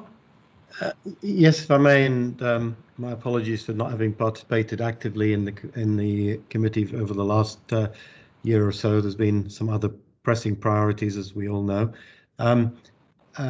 Interesting and fascinating discussions. I think I would like to make sort of three brief comments, really. One is, I think we all share in, the importance of this topic, and I think most of us are doing what we hope is all we can in many areas to address it as best as we can. None of what we do is ever going to be enough, which I think is a position that we take, but we can do our best. I think the three comments that I seem to get, seem to distill from this is from Paul. I think the request for the information about the Scope 3 initiatives, I think, is a fair one, and Simon has acknowledged that, and I think we'll look forward to seeing what that is. I think James Radley has also highlighted a very important thing, which is, as much as we're all passionate about wanting to do what we can about this, I think we need to, look at the art of the possible for this committee and what influence it can have. The debate is very interesting, but we need to focus the time of this committee on things that we can influence and change. And there's lots of other matters on the agenda beyond this. This is very important, don't get me wrong, but it is that. And then it takes us to, the desire for a working group or a committee. I mean, I'm very supportive of one being formed if it serves a purpose, but I think with these things it would be helpful if those who are advocating the formation of subcommittees or working groups could perhaps put a paper together setting out the objectives and the terms of reference that they would like to see for that working group, and what their view is on who should what sort of skill set and representation level you have with them, and then the committee as a committee can sort of decide whether that is within its remit and whether that serves a purpose. I'm always worried about forming subgroups or working groups kind of on the go, without very clear guidelines as to what their objectives are and what their terms of reference are. That's all, Chairman. Okay, thanks, Marwan. Is anybody willing to have a shot at some terms of reference? Perhaps you would, Marwan. I'm not advocating the committees, so okay. Certainly not the person to do it. Okay. Well, there are other several other comments. But Well, you are butting in actually, Brian, because there are people with their hands up. I'm sorry, but I better give people in the order in which they put their hands up. And the next hand I can see is Hugh Shepherd. Thank you, Chairman. You can hear me all right? Can you hear me? Yeah. Thank you. You've taken some points from members of the public, and I was saving mine until that part of the... Yeah, well, okay. Now, but nevertheless, it's relevant to what's just been said, that let me interject now. Mike Grant has said that business aviation is the most intensive form of flying. Yes, that's absolutely true, but it's not only business aviation. When we last met, I asked about any distinction made by FAL between business aviation and personal and leisure activity. And Simon Gear said that there's no distinction made or recorded. Since then, we've had a major business aviation paper by the Transport Environment Group based in Brussels, from which we now know that the UK is the largest European nation contributing to business jet climate change emissions, and that Farnborough has the greatest number of associated movements. Moreover, that for Europe as a whole, some 64% of all business jet movements are not business related. Yet this still attracts all the tax and duty-free allowances applicable to business. And that's where we come to Jeff's point of saying that the Climate Change Committee is keen on dampening demand. And it's dampening demand in the profligate private leisure sector that we could first look at, without even paying too much great attention to how business progresses, because that argument will always be sustained on the grounds that it's commercially viable. But have to put leisure and private holidays and second and third home visits all in the same category. And I wonder whether FAL would agree that this is a distinction that ought to be made. Okay, thanks, Hugh. It says James Radley, but I can see Jenny Radley. Yes, my comment was mainly to do with how do we engage with the users of Farnborough Airport. They are the ones that we need to be talking to about what they're planning, because there is a national initiative that's supposed to be happening. But also, how do we then also influence the Department of Transport? So we need to be doing something, pulling something together so that actually Farnborough have a voice in this whole picture. I think sitting back isn't good enough. We need to be playing our part. We need to be making a difference. So we need to be influencing the influencers and decision makers in this process. So I do think that some sort of working group, we do need criteria about precisely what needs to be involved, and have people or advice about how to take this forward. But yeah, I strongly agree that we need to be seen to be doing the right thing and actually doing it. Okay. Who else? Tim, you've got your hand up again. Sorry, Mr. Chairman, very briefly, I think the committee needs to consider what its terms of reference are, and how far it can take this matter under Section 35 of the Civil Aviation Act 1982, specifically Section 2. I think you may be taking a lot more on than you're possibly allowed to do, but I think that Simon has been incredibly accommodating as the owner of the thing, and you're on the same side effectively. Your problem is the people who own the aircraft and where technology is going to allow them to take it, and together you can all influence it. But Simon, you are the biggest influencer of this, and I'd like your report very much. Thank you. I'm sorry about this. I butted in. Okay, any more? Colin, you've had your hand up for a long time. Waiting for, yeah. Is he wait? He's probably waiting. For yeah, you're waiting for the next session. Okay, I think we better move. I'm not quite sure how to conclude this particular session. I mean, there seems to be some interest in having a group to look at this. Didn't we say we would come back to this other meeting? Yeah, I mean, we are proposing to have another meeting to discuss constitution and membership. Could we suggest that we use that meeting to really develop this idea of having a subcommittee, and perhaps in the meantime members could come forward with proposals as to how that committee should be structured. I would emphasize, and it's really picking up on Jenny's point, it needs to be a balanced committee. So it needs to be users, local authorities and other interest groups, and we need to try and get that balance, because that's the whole basis of this committee, which incidentally isn't established under the Civil Aviation Act, because Farnborough's not on the list of designated airports, but we have to have this because of the planning consent. So can we leave it at that then, that we will discuss this when we have this further meeting? And can we then move on to the reports which have been circulated? Has anybody got any questions on the reports? No? No? Okay. Any hands? Somebody asking? No, I mean, there's obviously an issue with a gentleman who lives in Hindhead who pretty much dominates these reports. And I think the idea is that when possible, Farnborough Airport will have a discussion with him about this. But other than that, has anybody else got to raise any questions on the reports? No? No? Okay. Right. So the next item is the constitution and membership. A paper was circulated which summarised the discussion, which was chaired by James Radley.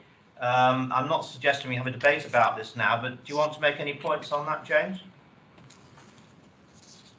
I think we had two very constructive sessions, one on the membership of this committee, and I think that the minutes of that session have been circulated, so people are aware of decisions we're making. I think the key recommendations that we have there are that we want to be able to include Guildford Borough Council and Woking Borough Council on this committee, because of the way the flight paths have now affected them more than they used to be in the past.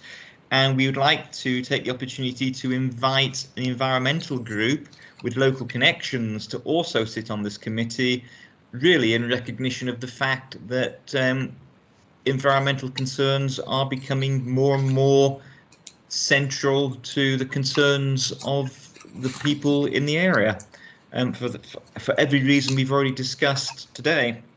And then we had a very constructive discussion about the Constitution, and we negotiated the different contract points. It was like a contract negotiation quite thoroughly, but in a constructive and jovial, genial manner. That's before us as well as a recommendation. There have been one or two comments come in since we put that out for comment from people. I'm sure they'll come up. If we were going to discuss it today, they'd come up today. If we're going to discuss it at a future meeting, they'll come up then. I think that's all I want to say, basically. Members should have had the information in front of them. If you want to direct questions at me, Mr. Chairman, or save it for the next meeting, it's at your discretion. Well, thanks, James. I think in view of the fact it's only been on the streets, as it were, for a very short period of time, I think it would be better to discuss comments when we have this meeting of the committee, specifically to look at those two items. So I would like to propose that we leave it at that. And we haven't a date for this meeting, but I would suggest, in view of the fact that people will be going away, it probably ought to be, and it should obviously be before the next FACC, I would suggest we had it in maybe September. So that's the proposal. Does anybody want to make any comment at this point? But I say we can deal with the comments when we have a meeting on this subject. Can I say, as a member of this little group, I think James has done a wonderful job, and the group's recommendations are pretty clear. And I'm wondering what this further meeting is going to do, unless there are known objections to the proposals. So do we have members who are not happy with what is being proposed? If not, then why aren't we accepting them now? What's being proposed? Well, the new form of constitution with the amendments, and I see. And the expansion of the membership to include these other authorities. I think a further session is needed. Yeah, I think there are some issues to debate around both those actually, Jeff. And if we could also use that meeting to look at this other issue we've just been talking about, I think it's worth, and I don't have meetings for the sake of meetings, we will have too many meetings. Well, but if we could get together maybe sometime in September and just look at those issues, I think that would be useful. James, do you have something else to say? I was going to say September seems quite close to our next meeting in October. Do we not want to do this sooner? And I'll tell you what the reason why is if we decide we did want to invite, say, an environmental group onto the committee, then we have to go through a process of inviting them to submit a tender to join and reviewing it. And if we did it between September and October, that's not very much time. But if we did it between July and October, we could actually be in a position of being able to welcome the new groups onto the committee if we decide that's the way we want to go for October. Otherwise, I don't think we have enough time between September and October to achieve that. And so it'll be into next year before we actually change the makeup of this committee. And I wonder if we just do it sooner, we actually can be a little bit more efficient. Well, I mean, it's end of October, and I was suggesting probably early September, just because people go away for August. A lot of people go away for August, that's all. Any other views? I mean, I'm sure if when we the committee's got to decide, because it's down to the committee who becomes a member. So we've got to have that debate around the table, and then the organisation that's chosen will then be invited to come. But I mean, they can quite quickly get up to speed. I mean, it's not as if they need a big, sort of burn-in time. They can just pick up the threads and come, I think. Anyway, we'll have a look at dates. I mean, it's a question on what's practical, really. Okay, anything else on that? Otherwise, we'll come to the next item, which is questions from members of the public. We're not going to go on indefinitely on this, I'm afraid, because we don't have the time. So I think I'd appreciate it if each member of the public who wants to ask a question just ask one question, and secondly, they limit the time that they're putting their question to just a minute or so, and it may get to the point where I've got to stop the questioning because the meeting simply will not come to an end. So who's got the first question? I'm getting, well, there's Mike Grant. Mike? Okay.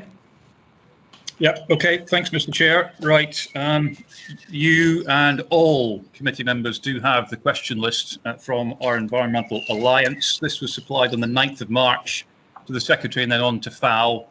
FAL have sat on it for 3 months and refused to answer, and have stated they'll only answer through the good offices of this committee meeting.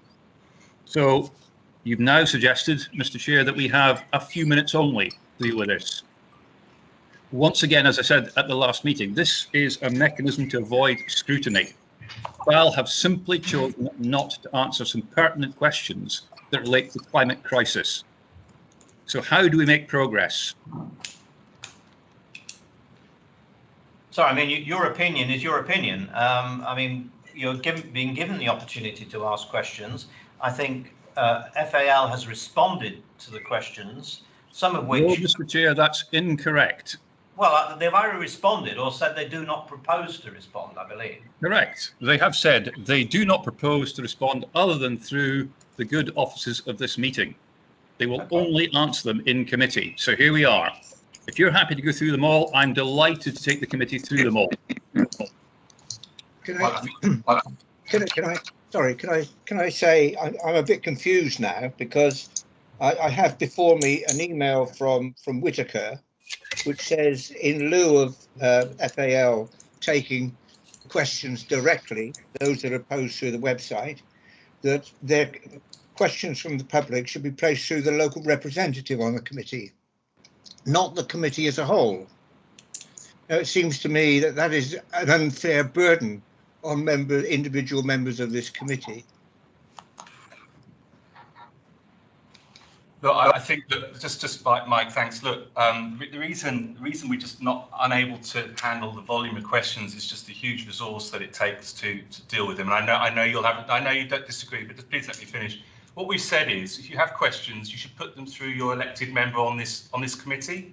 So, and I'm awaiting a member of the committee to ask your questions, but I haven't. It's not coming to me yet. And when that happens, we'll answer all members' questions either on the spot, or we'll take them away and give them due consideration. In that case, I would invite either Councillor Follows or perhaps Councillor Radley, who's my elected representative, to present the questions. In which case, I mean, if that's the way we're doing this, I'm more than happy to submit all of the questions that Mike is talking about in my name, if that's what's required procedurally here.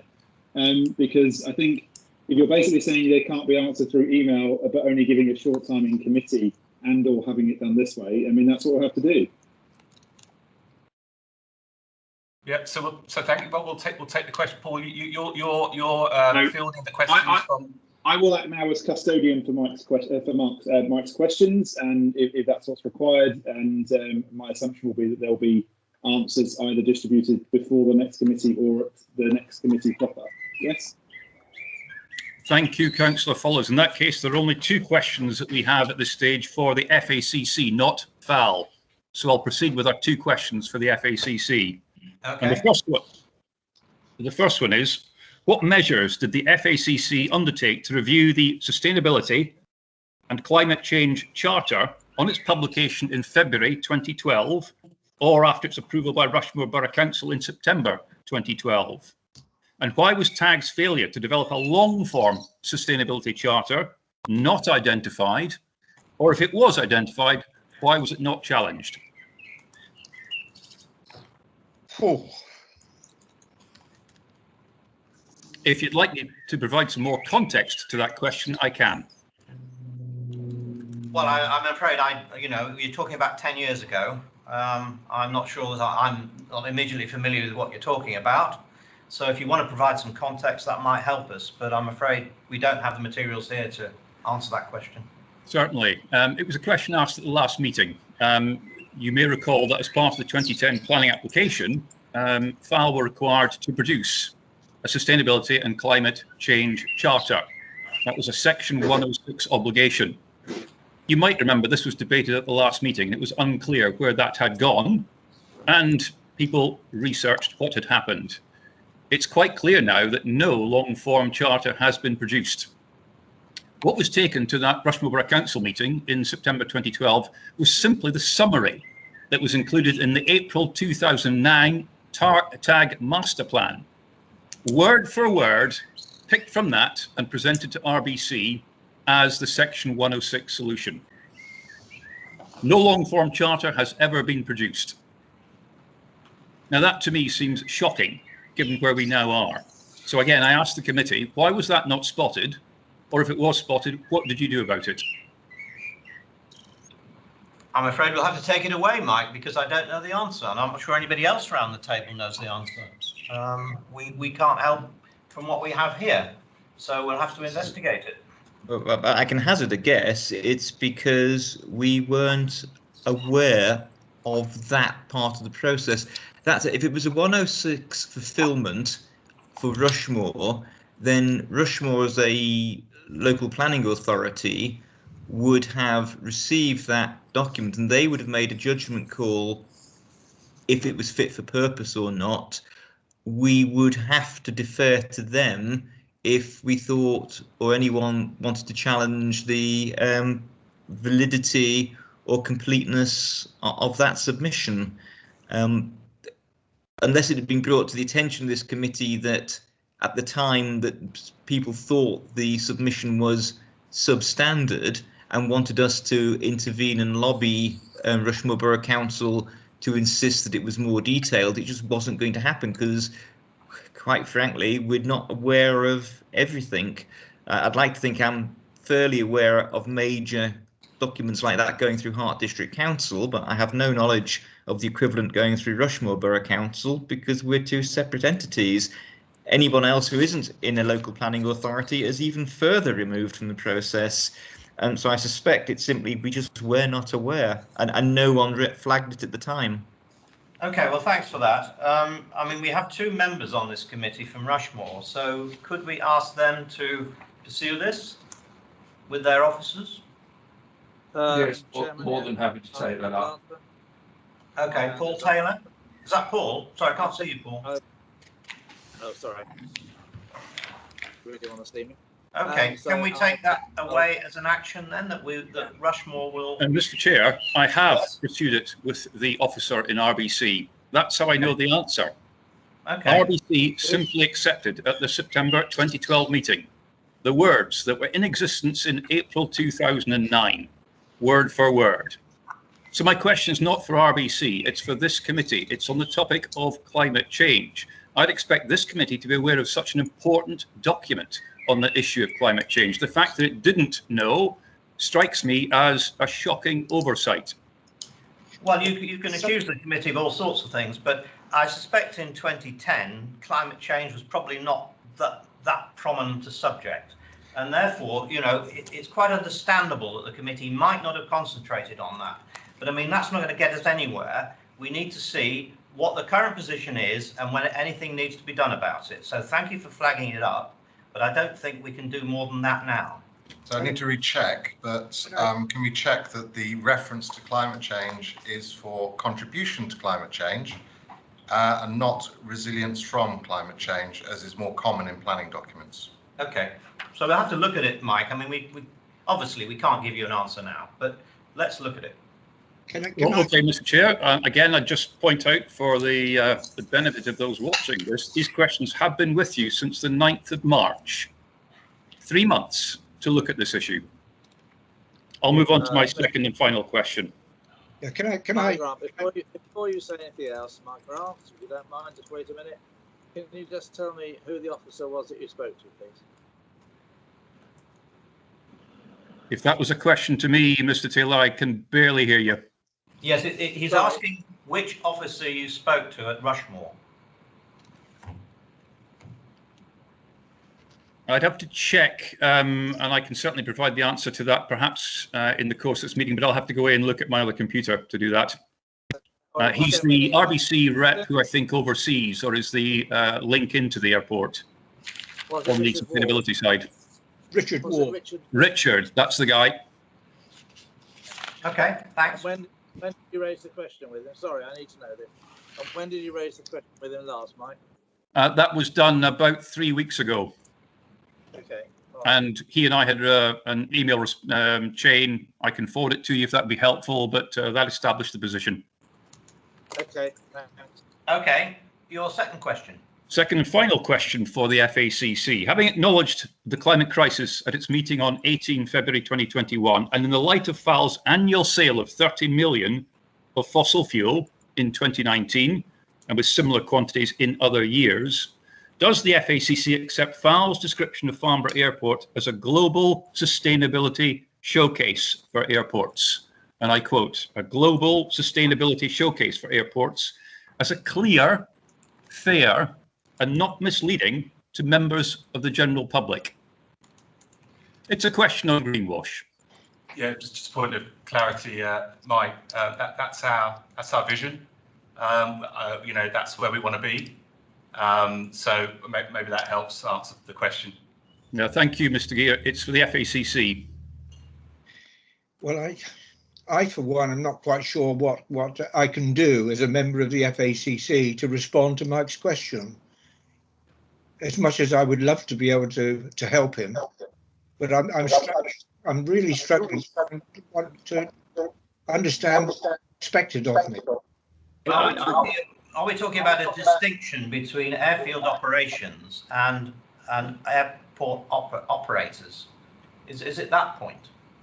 Because I think FAL are certainly, I think, highly regarded as an environmentally compliant operator of an airport. It's the flying that is the issue. And that, Mr. Chair, is the nub of my point. When a general member of the public looks at a statement with the airport being a global sustainability showcase, what do you think it thinks? It has no idea we're just referring to Scope 1 and Scope 2 emissions. So I'm seeking this committee's view on such greenwash statements. Does it approve or does it not? Anybody want to express an opinion? Chairman, it's Councillor Chris-Jackson. I'm not really sure, Mike, what you're trying to get from this. I mean, as a committee, we represent the people who have asked us, if you like, as representatives to attend and to look at the issues. I'm not sure how we can, as a committee, whether you're asking us individually or whether you're asking the chairman to respond. I'm struggling as to what I could do. And if you're asking me, do I know enough about the emissions 1 and 2? Maybe not, but then I don't claim to be a climate expert in any shape or form. So I wouldn't find any issue with that personally. May I ask and may I make a point as well, Chair?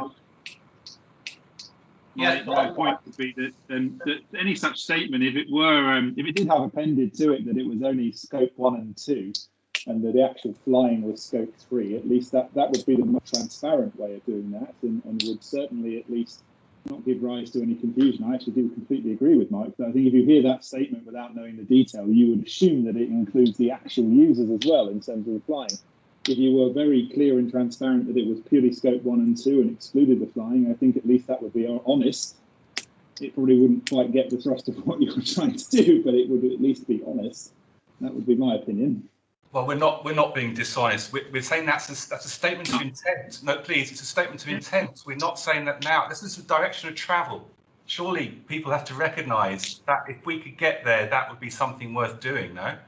No, I agree. I don't think it would also harm your case either, just to say that it was Scope 1 and 2 and not including Scope 3. I mean, I'm not saying you're not trying. I'm merely saying that would be the most transparent version of the statement for those who might get confused that your present statement includes the actual users, which it doesn't, of course. But we're not saying that's our present position. We're not saying we're a global showcase of sustainability for airports. We're saying it's where we want to be, and it's about direction of travel. No. Is that what it starts with then? That your goal is to be, your ambition? Well, it certainly doesn't say we are. It says it's where we're heading for. Right, but it doesn't say you're heading for either. It just says. No, well, I don't know what Mike's referencing. So, but it's in our strategy. It's not what we are. It's the end game. Well, okay. My general opinion then would be that whenever you are making such statements, to caveat that it's Scope at present you're only incorporating Scope 1 and 2 and not Scope 3, would be clearer to the public. I mean, I would assume reading that it was the whole airport, including all the flights, which of course I wouldn't believe, because flights being carbon neutral is practically impossible. So.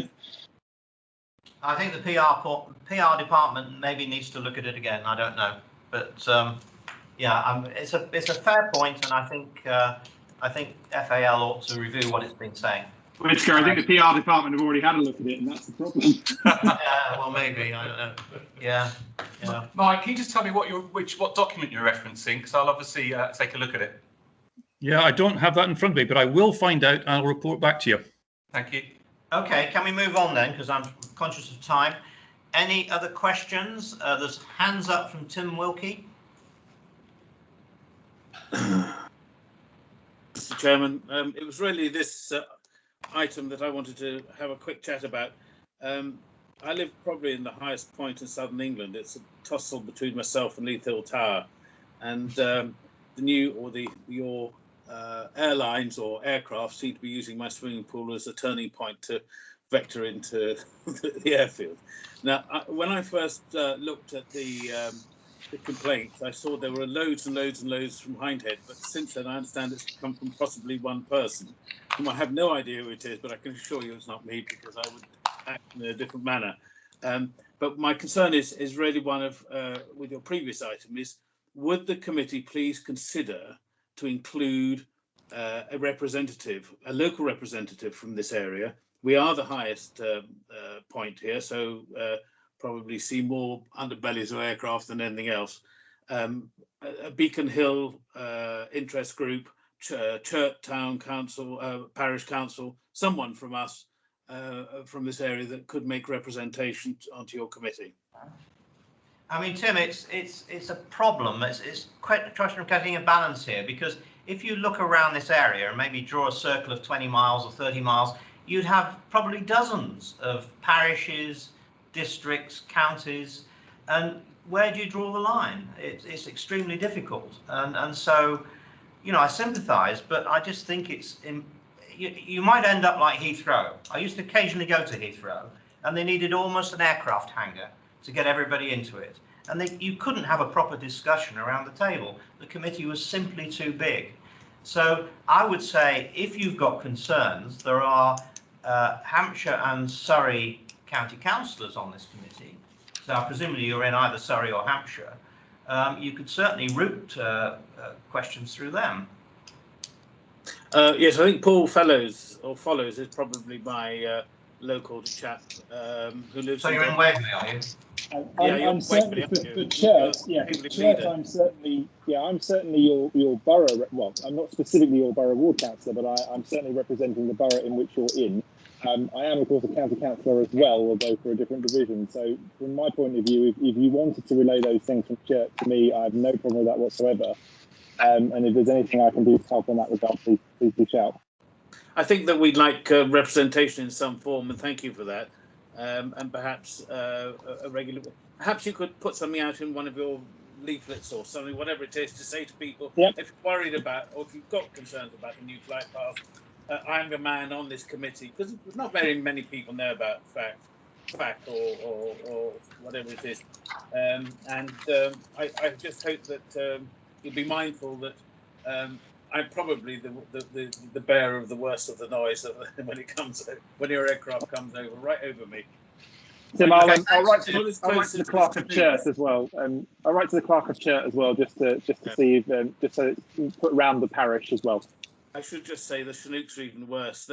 It's £20,000 per square inch downthrust. They took half my roof off and cost £40,000 to repair. The MOD did that, thankfully. The MOD is more my wheelhouse, by the way, so I can certainly look into that too. Thanks, Tim. Thanks. Colin Shearn has had his hand up for ages now. Does Colin want to ask a question? Yes, I do. Thank you. So this is a question which is in the remit of the FACC. In the previous minutes, there was a statement that noise resulting from general aviation won't be included in the PIR. I think if that is the case, please reconsider it, because while I concur with the issues around climate change as being the primary issue of aviation, there is a significant and much wider impact on the special communities within 15-20 miles of Farnborough that are now significantly impacted because general aviation is flying much lower than it used to stay below the new air corridors.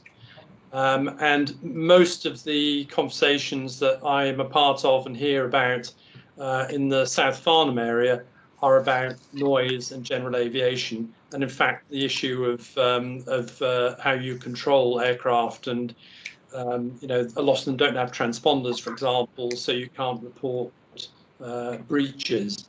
But I think it does need to be included in the PIR because it is a direct impact of the flight path changes. Any comments? Ian? Yeah, sorry, Les will comment on that. Hi, Colin. Yeah, because I read your questions yesterday, actually, which that was included, wasn't it, in terms of the PIR?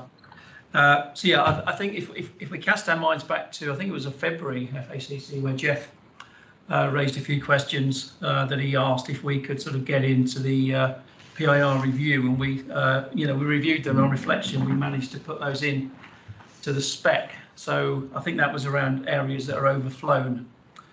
So we've done that. We've worked with NATS, and NATS have put that into the PIR consultation criteria. So I think what I'd say to yourself is the original specification is around cap 1616. If we take this offline with yourself, and then we'll have a look at the rationale, feasibility, and then we can talk to the CAA and see whether we can include this and see whether there's any benefits of putting this in the pot. So we're not discounting it. I think we're happy to sort of have a conversation about this and see where it takes us. And if it transpires that we can do something meaningful, like we did with the questions that were raised by Jeff, then we will do so. I think one of the problems we've got here is that we haven't got a pre-ACP data set. So we might struggle to be able to do a comparison about what used to happen versus what's happening now. But that's something we'll have to sort of talk through about how we could possibly capture that with our NATS colleagues. Okay, Colin, is that all right? Thank you. I appreciate that. I'm also in contact with Jeremy Hunt and Baroness Veer in DFT on a similar topic, so it's probably worth aligning those two. Okay. I think the next question was Brian Edmonds.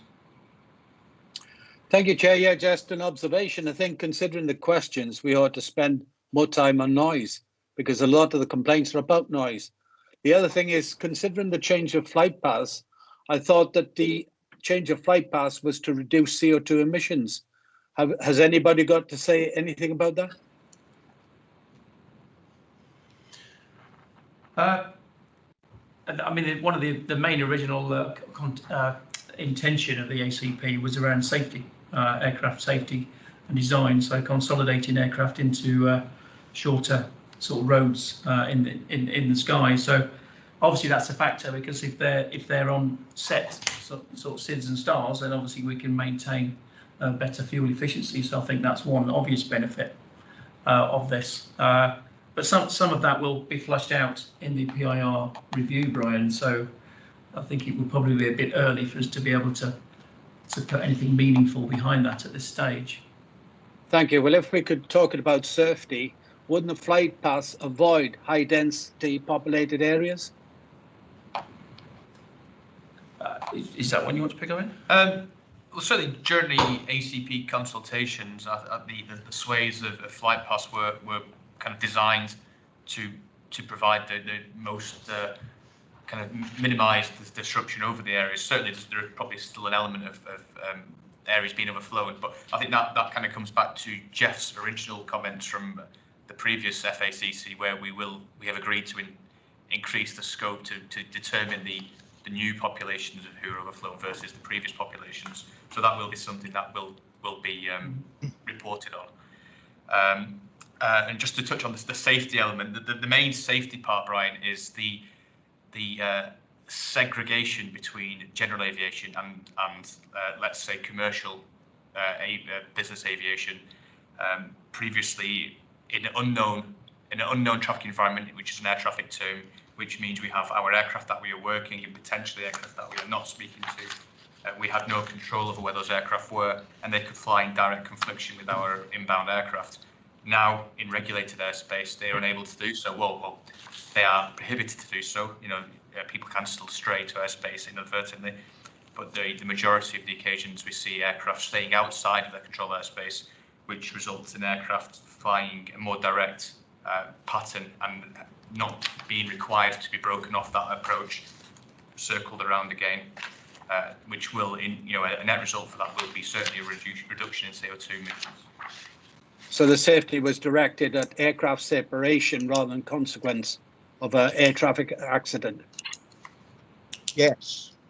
Yes, but I think the two are very much linked, where a mid-air collision between an unknown aircraft and a known aircraft is the ultimate in consequence, which obviously will, if we stop that from occurring by removing the unknown aircraft, I think then the overall safety has improved dramatically. Yeah. Okay, thank you very much. Can I just add that in the space change proposal, it's claimed that there will be a 95% reduction in the number of people overflown below 4,000 feet. And that's a significant benefit if it can be shown to be true. Absolutely. I think the point you made in February, Jeff, around areas that are overflown. I would encourage you to go on the CAA website. There's a definition document there about what overflown means. Have a look. It's quite complicated. Trying to define it. But yeah, that when we come to discuss the PIR, it was a point well made in February, Jeff. So yeah, so we'll. Yeah, I'm aware, Les, of the definition in Cap 1616 of overflight. Yeah. But I think that it's not easy to take account of terrain changes. No. And there are better means, as I'm sure we'll discuss soon, of identifying and defining overflown. I hope so, anyway. Okay, thanks, Jeff. Hugh Shepherd, have you got a question?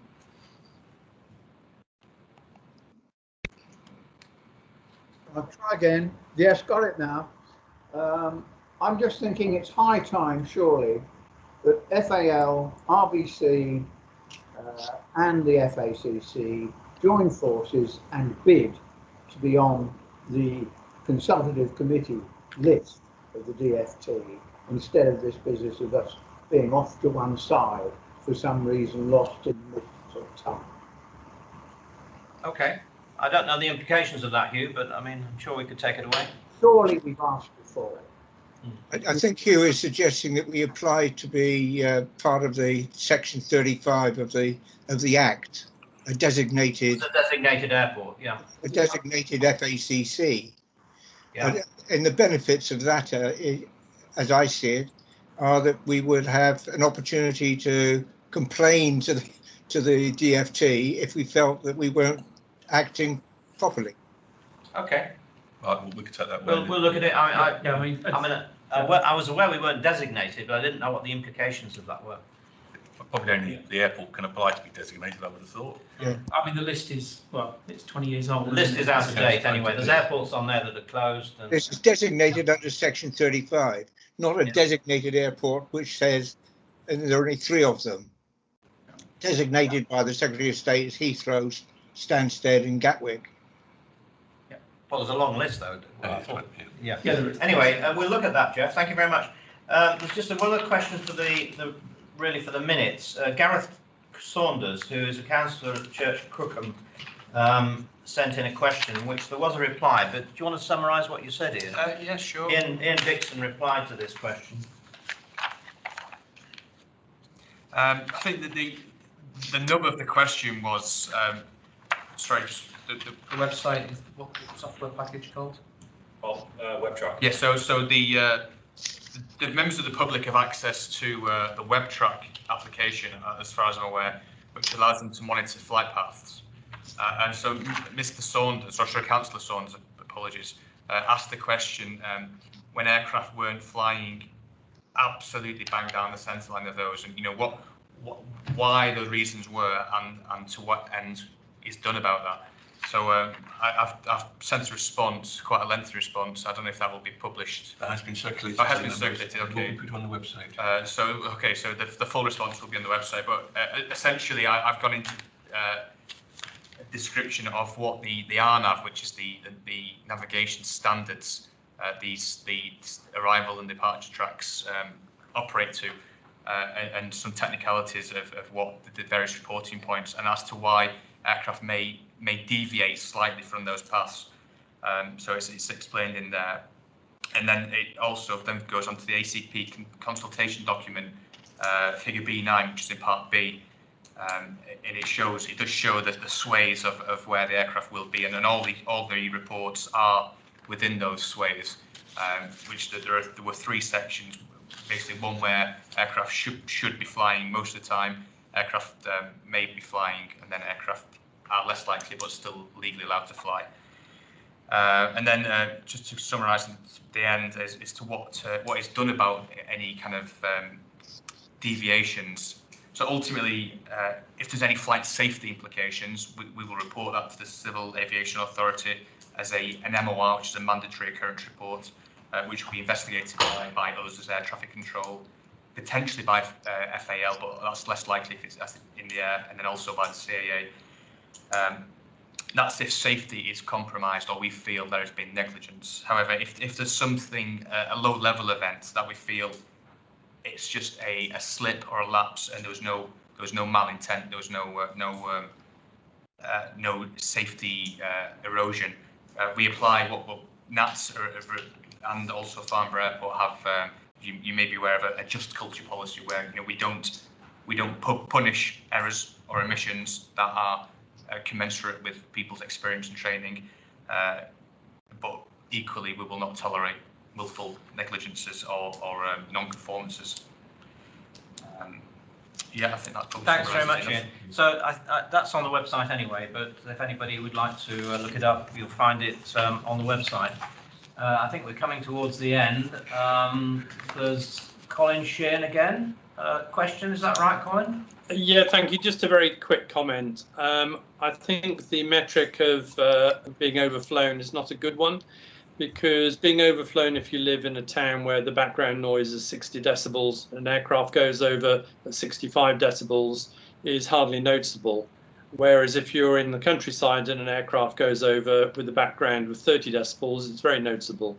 So just assessing how many people are overflown doesn't really represent the impact of noise from overflying. Okay, yeah. I guess that's understood, but choices have got to be made, haven't they? I think could just add on that, Colin, that that's just one criteria that we've added to the CAP 1616 review. So what I can do is maybe send a list out with the minutes on what's encapsulated in that PIR review. Okay. Brian Edmonds has got a question again. Thank you very much. It relates to the question that was just answered by, I think, Nats. When I read the response, I couldn't understand why you didn't think it was a safety issue. In other words, the facts did not, how can I put it? I was just concerned that you dismissed the question too lightly.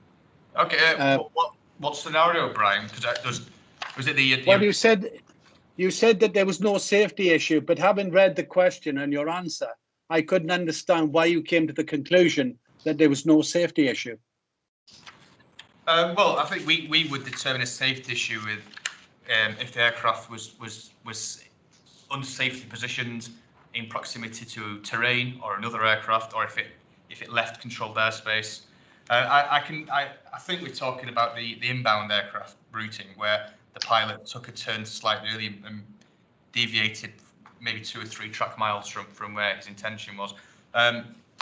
Our margins we operate to are much greater than that. So the 2 or 3 miles there, it just simply didn't constitute a safety report, in our opinion. So he was operating inside the margins, therefore it wasn't a safety issue.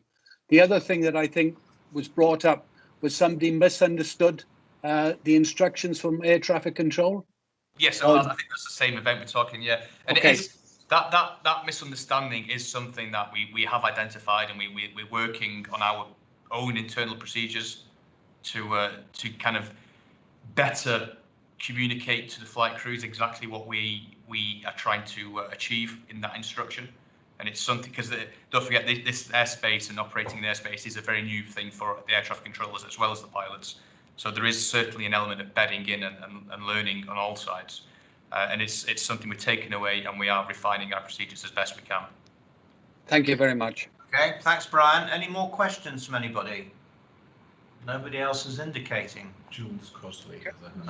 Sorry? Jules Crosley. Jules Crosley? I can't see any. Yeah, I've had my hand up for some time. I'm sorry, I can't see it.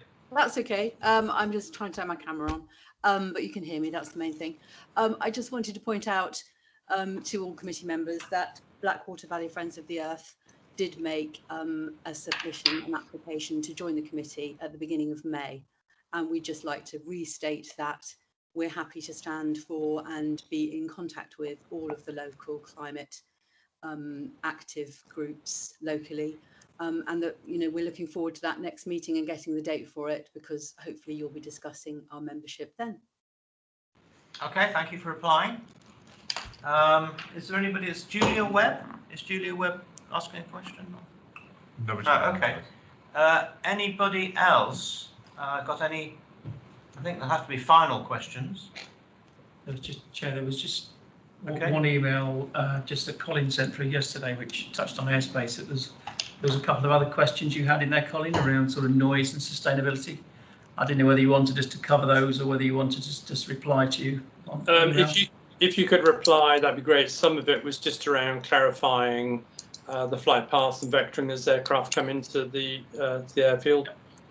Okay, we'll do that separately then. That's fine. Thank you. Okay. Good. I think we can probably move on then to item 8, matters raised by the committee but not on the agenda. Are there any? None that were brought to my attention, no. None have been brought to our attention. Okay, I think that concludes the meeting then. The next meeting is the 21st of October, but as I mentioned, as we've agreed, there will be another meeting and we'll have to look at people's availability and timing and so on. But we'll let you know, and if anybody's got any suggestions as to how we should deal with the environmental issues, the sustainability issues, how you'd like to discuss that at that meeting, what we do about it, then I invite you to do that. So we will be in touch. Has anybody got any final comments? I don't think so. Okay, thank you for your attendance, and we will look forward to seeing you in the autumn. Thank you, guys. Okay. Thanks, everyone. Goodbye. Thank you. Bye. Bye.